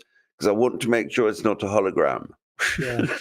No, I'm not believing it unless I actually fucking see it. Absolutely. And I'll tell you something else that doesn't happen, right? And I might offend you here. Abduction is not a real thing. It doesn't happen. It's a dream state. It is paralysis. It's dream state paralysis. That's what it is. I'm sorry. Mm-hmm. I'm sorry, people, but unless you can prove to me that it's not, it doesn't happen. And the thing is, see these people that continually get abducted? Put a fucking camera in your bedroom and then show me you getting abducted. Then I'll maybe start thinking about believing. Innit? Right. Moving on. Karma's a bitch, isn't it? I love this. This is one of the most satisfying things I have ever seen on Twitter, ever. Because I've had 12-hour bans, I've had 7-day bans, and I had an 18-month ban. And that was under Twitter when it was I had a permanent suspension for 3 years, mate, and then I still got it back. And so does anybody know what he actually posted to get himself locked? That's a problem, because to get unlocked, you need to delete the post, don't you? Oh man, I tell you what, if you could do an NFT, if anybody could get a screenshot of that post and you could do an NFT on it, you'd make absolute millions. Do people still do that, NFTs? I've seen a few. Oh. I know it's all stupid, but yeah, I know it's crazy, isn't it? People are stupid. I mean, people seem to be getting more stupid by the minute. Dorsey had his account locked. That was a scream. Right, moving on. This is a crack. So a Muslim woman in France objects to toilet paper in Marks and Spencer, saying the pattern looks like the name Allah in Arabic. And apparently it does. So I did suggest that people should flock to Marks and Spencer's and buy the toilet roll before they take it off the shelves.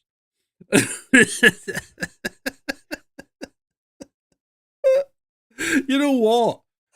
It's fucking, who cares? See, if your God is so fucking precious, right, that you can't wipe your ass with his name, then your God's not worth it. Because he's not got a sense of humour. That's my view. Well, if you're making a really good point, because if there is a God and the God realized that the humans had made a mistake and written his name on. Yeah. But the thing is, it's also it's one set of humans that don't actually follow his particular religion. Exactly. Now, surely if the God is the God that they claim, and the same as the Christian God, and he's munificent and he loves everybody and everything else, you would think he'd understand a mistake had been made or someone was having a joke. Exactly. And it's like you go to France and you can buy a whiskey called Cock. Maybe the problem is actually not the God, and maybe the problem is the person making the complaint, because there's also, I'm sure that there are a whole bunch of Muslims out there who would see something like that and just think, fucking stupid Westerners or something like that. Absolutely. I mean, it's like people that get soup and Chinese tattooed down their arm, It's probably because they went in and were being an arrogant dickhead to the tattoo artist and being all like superior and everything else. And they said, I want blood on my thing. And he was just like, you're such a wanker. I'm just going to put digger. Because that would be me. If I was a Chinese tattoo artist and I had some idiot Westerner drunk come in. Westerner, because he will be drunk. And also just being nasty the way some people can be, particularly the sorts of people who do things like this. Yeah. And you would just think, screw you. I'm gonna put, and especially when it's Chinese lettering, you could put I'm a massive arsehole on there, and they would just think, yeah, whatever. Yeah. I like it when well, no, I'm not saying I like it, but I like the reaction I get when I swear at people in Chinese, Chinese people, because they're like, whoa. And then they never talk anymore. They won't talk to you in Chinese after that because they think I can understand them. I can't really, but because you can swear at them, they go, no, he can speak Chinese. And they fucking clam up.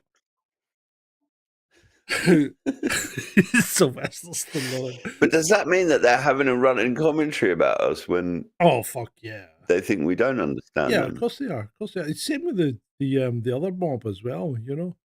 When they're talking away, they're fucking dissing you all the time, mate. But all you need to do is pick up a couple of swear words and just say it under your breath. And once you've said it, they'll go, hold on, he spoke Arabic, or he spoke Chinese, or that was Japanese. He can fucking understand me. Because if you don't say it at them, just throw it out, don't know how, and they're like, he knows what we're talking about. I wasn't laughing at you. I was laughing at the pepper, by the way. Yeah, it's good, isn't it? It's fucking good. What's the point? Stop sending me this shit. Sylvester loves it. Keep sending it. He does. He's kidding you on. He loves it. He fucking laps it up. Just keep sending it. He wants it. He really does. He does. He wants it. He told me. Right. Okay. The lesson for today is, if you're doing a fucking Photoshop, take the top off the pen and don't hold it upside down. You'd think a lawyer would know how to use a pen. Yeah, but this is not just any lawyer we're talking about. It sounded like a Marks and Spencer. This is our munificent, most noble, kind, and great Keir Starmer, Sir Keir Starmer, Prime Minister. I mean, I just Sorry. he's just the most hated person in my brain at the moment. I thought I was capable. I don't know. I've hated a lot of politicians. I'm actually starting to hate this wanker more than Blair. Oh yeah, yeah. You know what? At the time, Blair and New Labour and all that were quite a force, and they really the country went along with them. Well, It was only Blair, later on that we found out what an arsehole he was. Yeah, I mean, he's a snake and he's really good at deceiving people. Yeah. But at least he had a bit of personality. He did, and yeah. brains. I mean, this guy's like a wet dish rag. He's grey and boring like John Major, and as absolutely conniving and two-faced as Boris Johnson, and as dull as David Cameron. He's as dull as dishwater. Right. He's just meme of the day. Imagine you love so much being governed that you want a government for your government. Yeah, Moscow posted this one. Yeah, it's just the other funny one. I'm not sure, did we include that one? Where I'm not, because I don't think I sent it to you, but there was a meme that I saw that had one of the purple head soy people, and the caption was and it was like a really miserable purple head looking soy person, right. And the caption was the face you make when you realize that the hammer and sickle meant you had to do some work.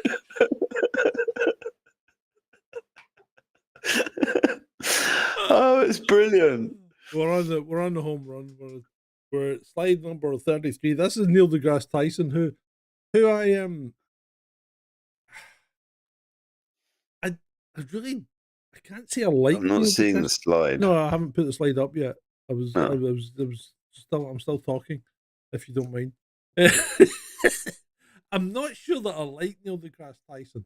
In fact, I don't like Neil deGrasse Tyson because he is a bit of a twat, but he can be quite funny at times. But yeah, this is Neil deGrasse Tyson. Notice the flat earthers all around the globe. Please alert the authorities if tonight's total lunar eclipse looks like this. that is quite funny. I've got to give him that one. I think he might have stolen that from someone else, or did someone else steal it from him? Well, whatever. It does. I mean, it does beg all sorts of questions. Yeah. Well, I think flat Earth's been debunked now because the flat earthers went to Antarctica and saw the 24-hour sun. In the flat Earth model, you can't have a 24-hour sun. Well, it's the question that I always ask if I meet someone and they tell me they're a flat earther. It's the one question I always ask them, which is why, when I was a kid, growing up in Africa, which on the round globe Earth theory, fact, is near the equator, and the days were the same. We had the same amount of daylight right the way through the year. Yeah, yeah. I mean, if you're in Zambia and it's 7 o'clock in the evening, it's pitch black outside. Doesn't matter whether it's December or July or whenever. And then when I came to Europe on holiday with my parents, we go to Spain. 11 o'clock. Exactly. And my brain, I couldn't, because it's like, to get to sleep, I need it dark. And it's like, Mum, why can't we go outside? It's you. And then it's late again. Parents making us go to bed. It's light outside, and we can hear Spanish children having lots of fun outside. Yeah. But explain that to me, flat earthers. How does that work? Right. I tell you what, we didn't. I didn't put in the one about the tic tac on Mars, but it's a video, guys.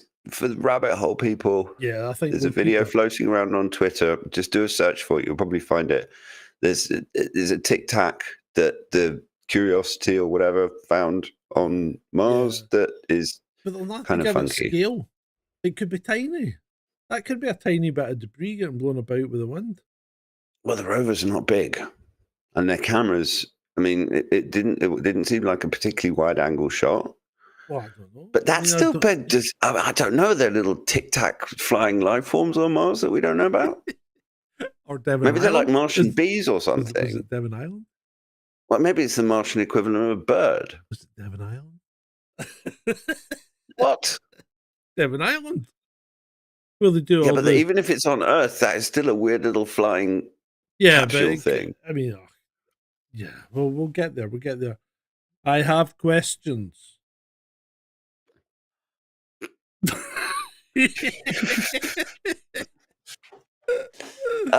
Well, in theory, no. I have questions. There's no theory that works here, mate. Why would theory that works? Maybe they had to put Braille on there to warn people. Oh, but then how would a blind person know that there was a sign there? I have many questions. Let's move on, or we'll spend the next 2 hours discussing all the questions we've got. Right, that's one's a cracker. Woman sues Samsung for 1.8 million after a cell phone gets stuck inside her fufu. Now, You could only do that in America. Again, we have questions. Why? Why would you put a cell phone inside your fufu? And no wonder she's got a tear in her eye. That's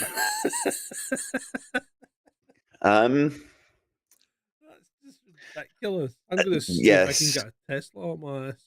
The questions the questions remain. Was my two big questions was she trying to hide said cell phone from her boyfriend or something? Context is or was she using said cell phone for gratification of a sexual nature? And if that's the case, surely it would be keep texting me, baby. Well, that's actually maybe that happened. I don't know. But if that's the case, someone should tell her about those remote, because there are those sex toys that you can plug into the internet and then you can control remotely. So someone should tell her about that. Yeah, drop that. I thought that one was a bit page. Let's move on, or we're just going to get the channel into trouble. So just remember, people, if you thought your day was going badly, I was a high-flying HR boss. Now I'm homeless in Philippines jungle and fighting for life with a rotting foot. Brit's life unravels after being stabbed by girlfriend infected with monkeypox, lured into botched exorcism as he begs the UK for help. Imagine, I just beggars believe how unlucky guy. I mean, I thought I was unlucky, but this guy takes the biscuit. I thought I had some pretty atrocious relationships, but that one takes the biscuit. And how did he get the mpox? Was he bitten by a monkey or something? I have no idea. You know what? I just saw that and I thought, I'm not even going to go there because I could be there for. You know that spending Did you actually see this on Twitter, or did you actually go to the Daily Mail website and find it? I saw it on Twitter and I thought, I'm just going to take that and use it because I'm not going to go on the Daily Mail website and explore it because I will lose 3 hours of my life that I will never get back. Well, the other thing, and this should be a warning to our viewers as well, it could be fake, is that spending that obviously, but spending too much time on the Daily Mail website rots your brain. It's like it has the same effect on your brain as sugar does on your teeth. Well, thank you, Nectaridus. You saying my microphone's too far away? Is that better? Or is that me? No, he's talking about me. He's talking about me. But anyway, right, moving on. I think this pretty much sums up Britain. Yeah. Well, not all of us. There's some of us that are trying to put the fire out and scream at the person to wake up. But that person on the sofa represents a frighteningly large proportion of the population, mainly the ones that trust the BBC. I'll tell you what I did do. I turned my sound down the other day because I thought I was too loud compared to Ed, but maybe I was wrong. And I would appreciate it though rather than being nearly 2 hours into the show, if you could have let me know earlier, I would have fixed it. Well, it's probably been telling us we've not been paying attention. Anyway, moving on. I pay attention all the time, mate.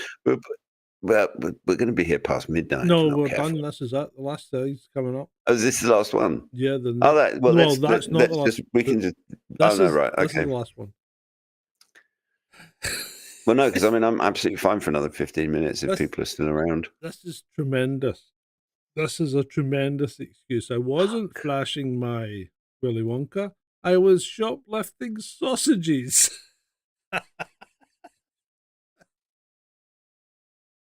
Okay. He was spotted leaving his salami in the meat section of his local supermarket. Told cops he was stealing sausages when he wasn't. He was really just exposing himself. There's an interesting parallel between the previous slide of Britain. Yeah. Because the people reading this shite are the ones that are sleeping on that sofa. Yeah. And yeah, they are. It's the biggest problem that the Western world has got is actually not its politicians, it's its so-called journalists. Because if the journalists were doing their job, their one fucking job that they've got, and actually informing the populace of what was important rather than whatever the current narrative that they're supposed to be spouting is, then maybe we wouldn't be sitting on a burning sofa. That's a good point, mate. That's a good point. Right. What else have we got to cover? Is there anything else you want to bring up? Let me have a quick look at the Monkey Palace. So, I'm just trying to think what's happened today. Oh God.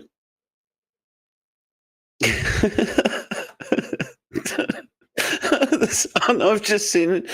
Olga's just posted a meme. Let's see if we can. Can I share my screen? Yeah, you should be able to.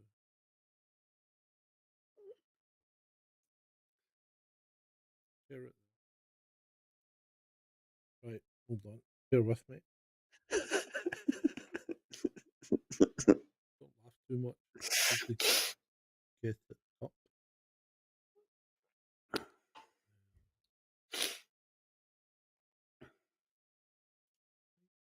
Oh, no. Oh. Cancel. Hold on. Cancel. Need the producer. One day you're going to say that and someone is going to offer to help. Oh, hey. Yeah, they could. Oh, that's the wrong one.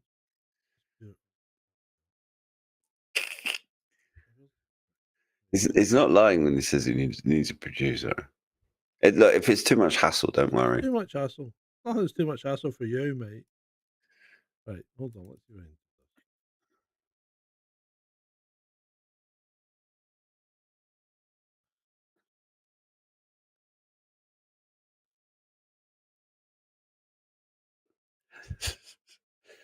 Seems like it's too much hassle. Yeah, I think it might be. I don't understand what's going on here. Hold on. All right. Okay. Let's. No. Oh no. No, I can't. Don't worry about it. I can't work it. No, it's fine. I don't know what's going wrong. Well, okay, I'll describe it to you. It's a picture of a conference room in Ukraine with everyone's favorite Green Goblin and Podolyak and a few bunch of other people two of them in suits, and the Goblin is saying to his minion, "What kind of conclusions have you made in Kursk?" And the minion replies, "We can use the pipe to run to Europe."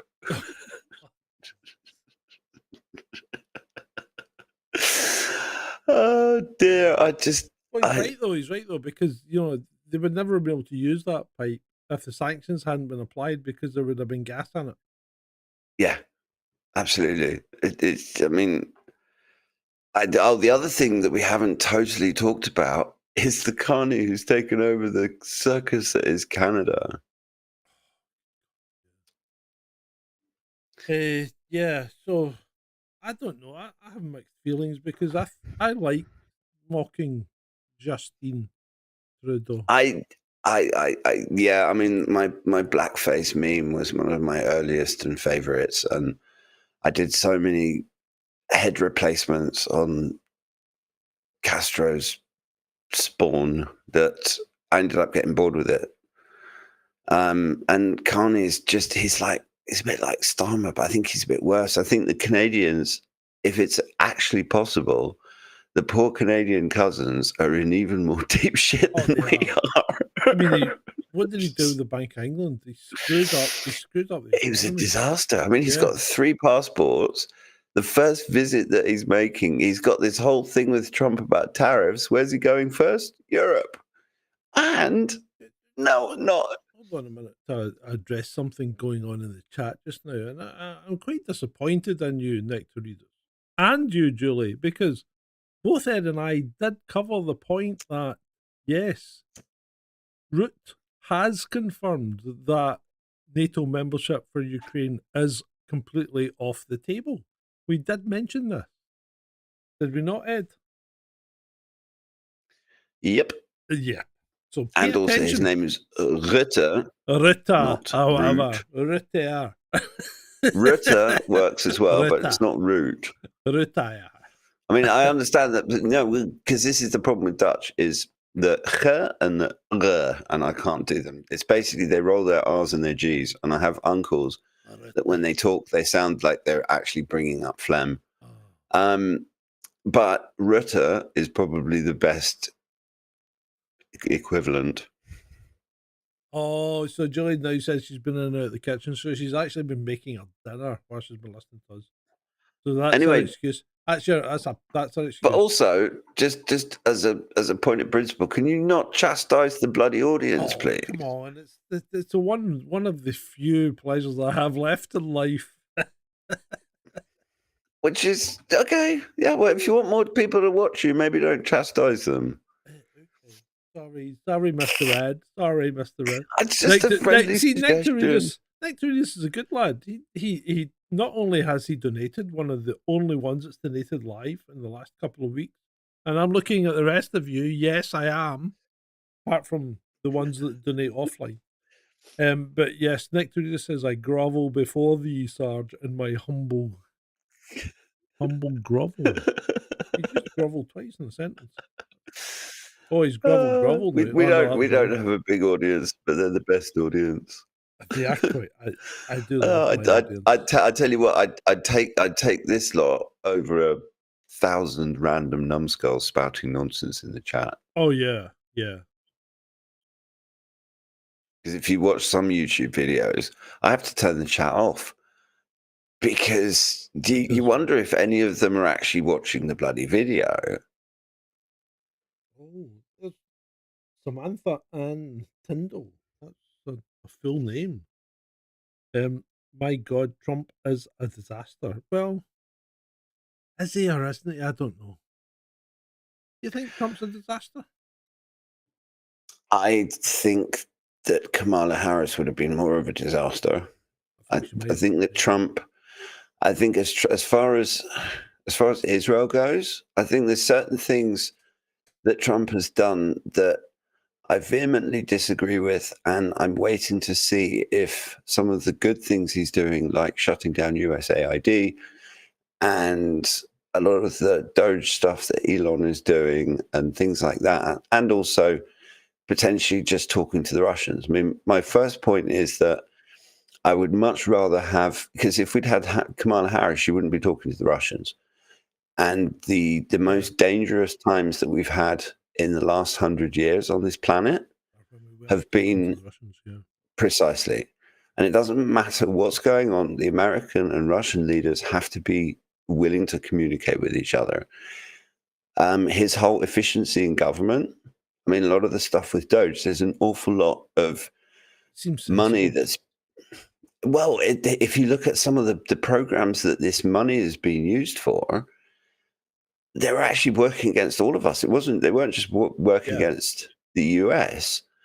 It was impacting Europe. It was definitely impacting Ukraine. I mean, I just look at the The drop in the number of NAFO idiots that I have to deal with on Twitter is actually worth it on its own. It's amazing. It's amazing the difference it's made on Twitter. And also, there seems to be a lot less of those stonehead retards. Or maybe I've actually just managed to finally block them all. Well, they're not part of NAFO anyway. Yeah, there was definitely overlap. But a lot of the NAFOids are Eastern Europeans. A lot of them like Estonians. It's all the Chihuahuas. It's the Estonians, the Latvians, and the Lithuanians who have their particular venom for the Vatniks. And it's... But so, back onto Trump. Yeah. Just in the last 5 minutes. For me, the jury's out. But he's doing some good things. He seems to be playing a much more intelligent game. If you look at what he did with Kellogg when he first was inaugurated, and he sent Kellogg to Europe to talk to the Europeans, and the Europeans were all freaking out, and Kellogg was like, yeah, no, don't worry, he's going to go along with it. And then he turned around and did something else, and now I don't know how much of... Do you think he's underestimating Putin? He might be. Do you think he's trying to play Putin, but really underestimating how far ahead Putin is on the chessboard? Well, maybe. But the thing is that he could also, because we don't know what he and Putin have been discussing. I mean, there's been outlines of the conversation, and actually the first conversation that they had, the vast majority of time that they spent was not talking about Ukraine. It was talking about the de-dollarization, because one of his big concerns is the fact that the BRICS and stuff are circumventing the dollar, and that would screw the American economy. So, but we don't know the substance of that. Yeah. And he could also...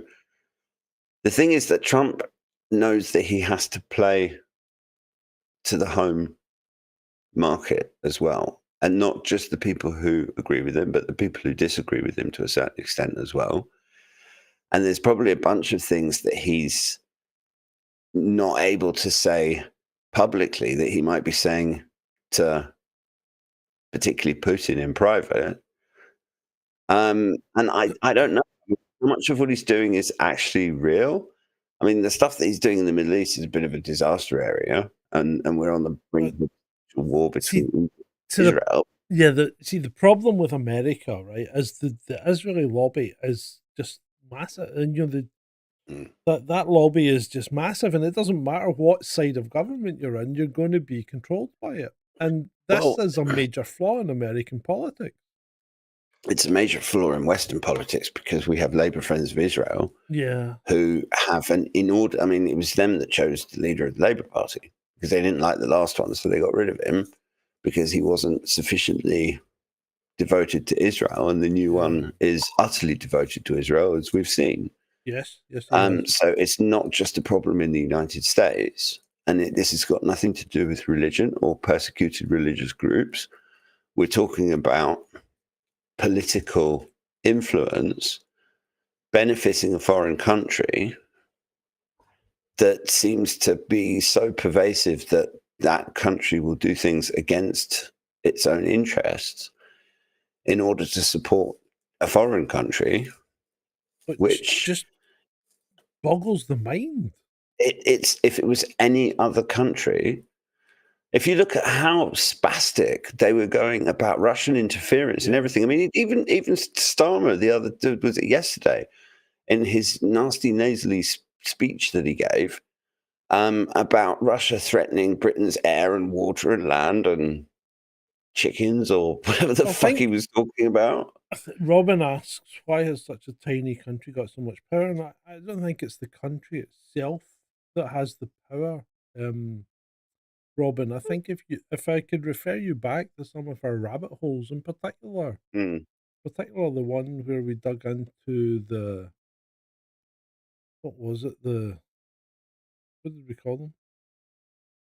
Oh, I can't Not remember. the We've done so many Illuminati, it's like, but yeah, we dug.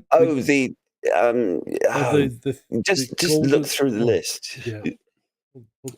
But just as a side note, not referencing our rabbit holes, Yeah. In all of my conspiracy theory rabbit hole research, one of the books that helped me understand this particular country that we're talking about and how they work the best is a book, and I'm still not 100% sure if it was a genuine book, but I learned a lot from it. It's called By Way of Deception by an author called Viktor Ostrovsky, who it ended up in Canada, effectively. And he was a former Mossad case officer, and he wrote the book. And it's not particularly easy to get hold of. I mean, it might be easier now with Kindle versions and stuff. Yeah. But if people are really interested in the subject and you haven't heard of that book before, read it, because it's really good. And it's the kind of, we have to be really careful what we say, because this is one of those subjects that will just get you shut down straight away. I mean, nobility. I think we dug into quite a few things. That's the one. Yeah. Yeah, no, I think it was the black nobility rabbit hole. Yeah.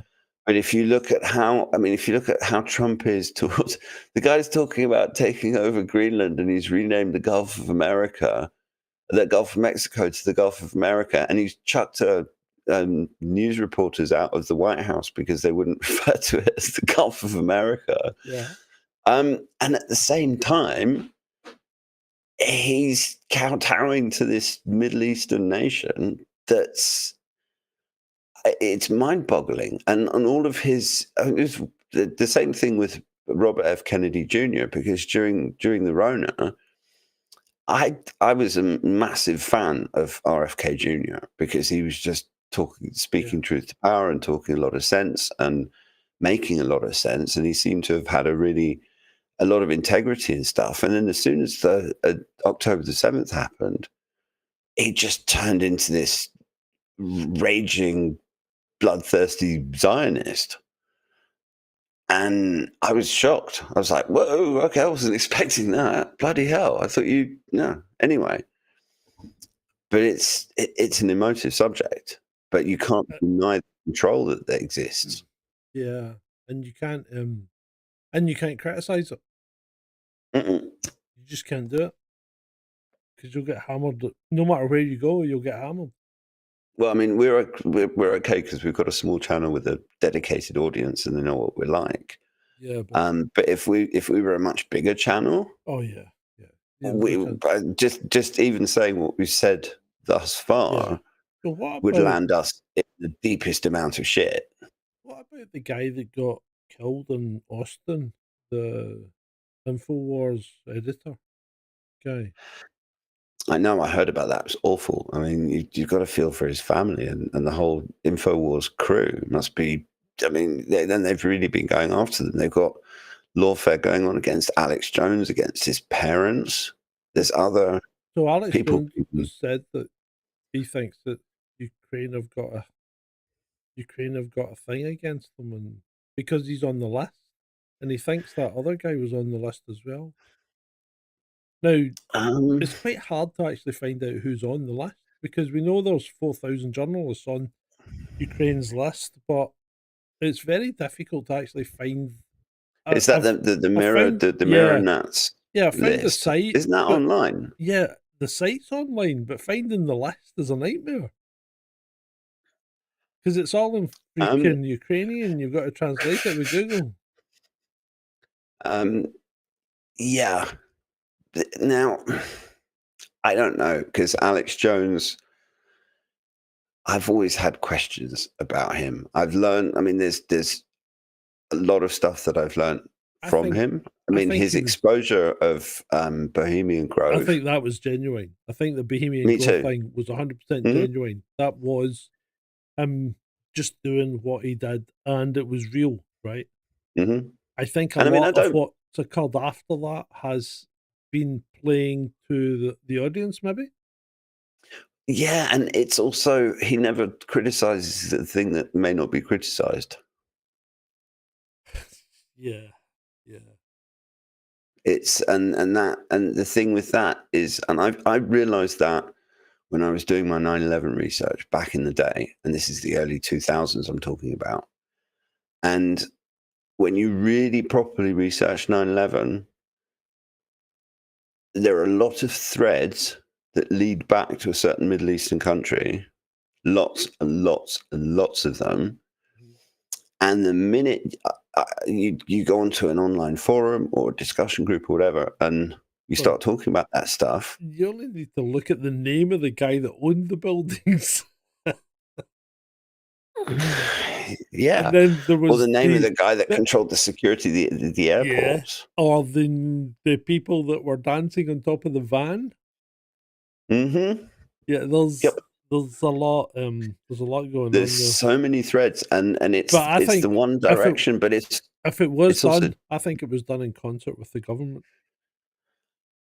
It's the same as the JFK assassination. To say that there was just one person or one group, things like that don't happen. The world is too complicated. Things like that don't happen because one shadowy Dr. Evil is sitting in a fucking cave somewhere directing everything. It doesn't work like that. It doesn't. It had nothing to do with him. I firmly believe it had absolutely nothing to do with him. With who specifically? Bin Laden. Oh no, absolutely not. Bin Laden was a CIA patsy. Yeah, I mean, Bin Laden was just like he was an old agent. Lee Harvey Oswald. He was an agent that they used, abused, and could quite gracefully get rid of by targeting them with that. And he's probably like Zelensky's an actor playing a role. Yeah, yeah. I mean, if you actually look at Zelensky, his whole, I mean, he's an actor. His whole thing is he's a showman. That's why he changed into his bloody military outfit. But he also has the same tendencies that actors have of being very egotistical, narcissistic, and having quite fragile personalities and requiring a lot of. Hold on, Robin. Who didn't have 3 names? Osama did have 3 names.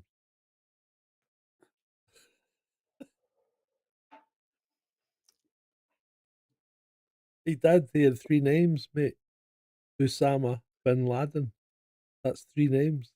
No, it's not. Is it not? Bin Laden. No, it's always separated. No, Bin is like Van.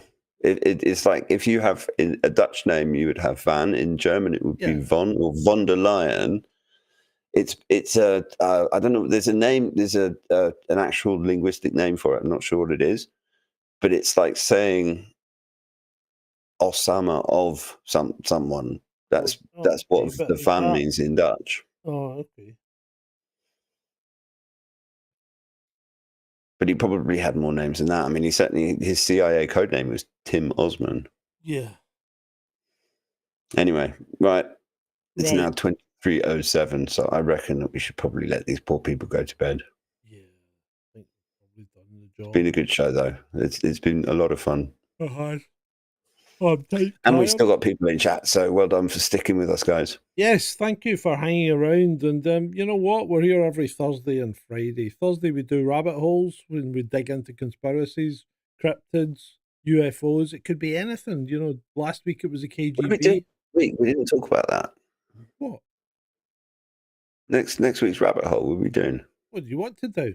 What would you like to do?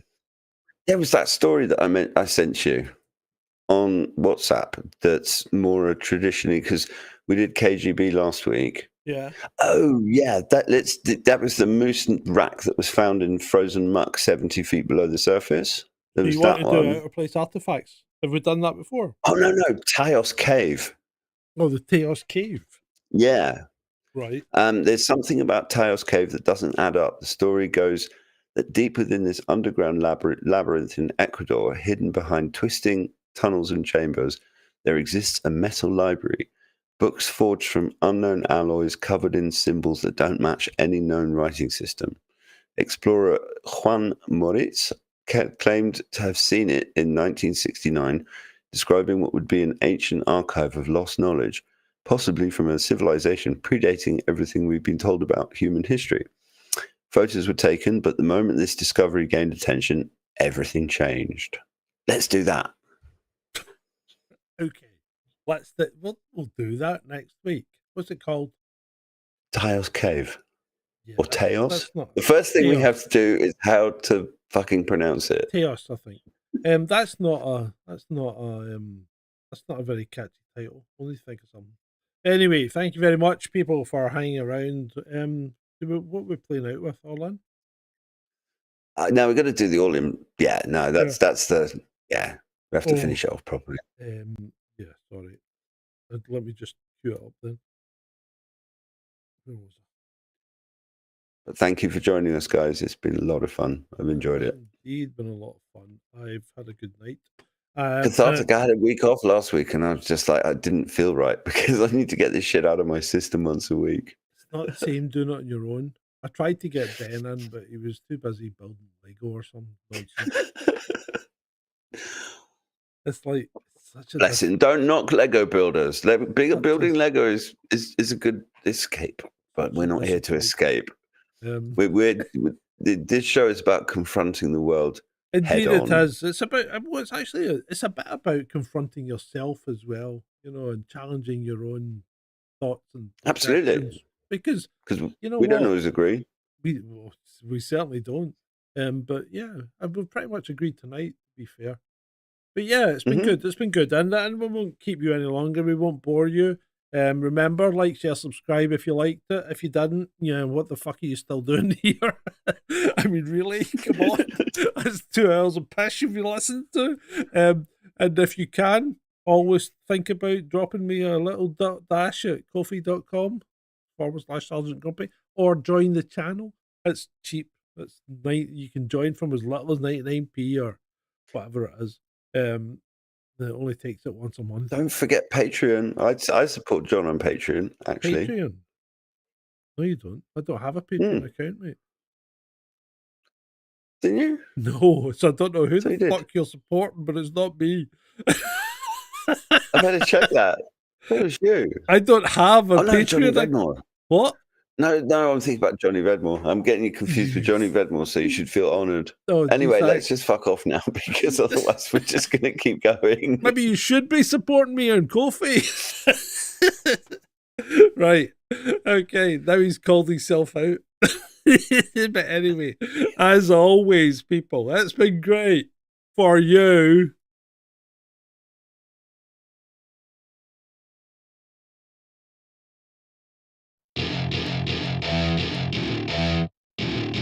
Welcome to my party, we're just getting started. A life is a dream or a nightmare scarring. Hand me a drink, cause I think I'm going all in. Get me a shrink who can catch me when I'm falling. Cover up my scars, flip the handlebars. Crashing in my car, wake up in a bar. I'll be a superstar, just on my avatar. This world is so bizarre, empty out the reservoir. Yeah. I'm taking 6 shots, yeah, straight to the face. And I wanna get lost, I'm sick of this place. Don't know how to stop when I'm feeling this way. So I'm taking 6 shots till I'm feeling okay. I think I'm going crazy, don't think I'll get home safe. So I'm taking 6 shots, all straight to the face. I'm taking 6 shots, are you coming with me? I'm taking 6 shots, yeah, straight to the face. And I wanna get lost, I'm sick of this place. Don't know how to stop when I'm feeling this way. So I'm taking 6 shots till I'm feeling okay. I think I'm going crazy, don't think I'll get home safe. So I'm taking 6 shots, all straight to the face. I'm taking 6 shots, are you coming with me? Sometimes you need to let loose, grab juice, get goose, tattoos, taboos, get screwed. Loosen up, buttercup, all those hate comments will never make you feel enough. We're all adequate graduates, heart full of calluses, but we know calculus. Damn, ain't that fabulous? Can't wait to apply all those mathematicus. But we can't get a job that pays us enough. I'm about to pop off. Fuck you, you're lost. We all know that we never really want a boss.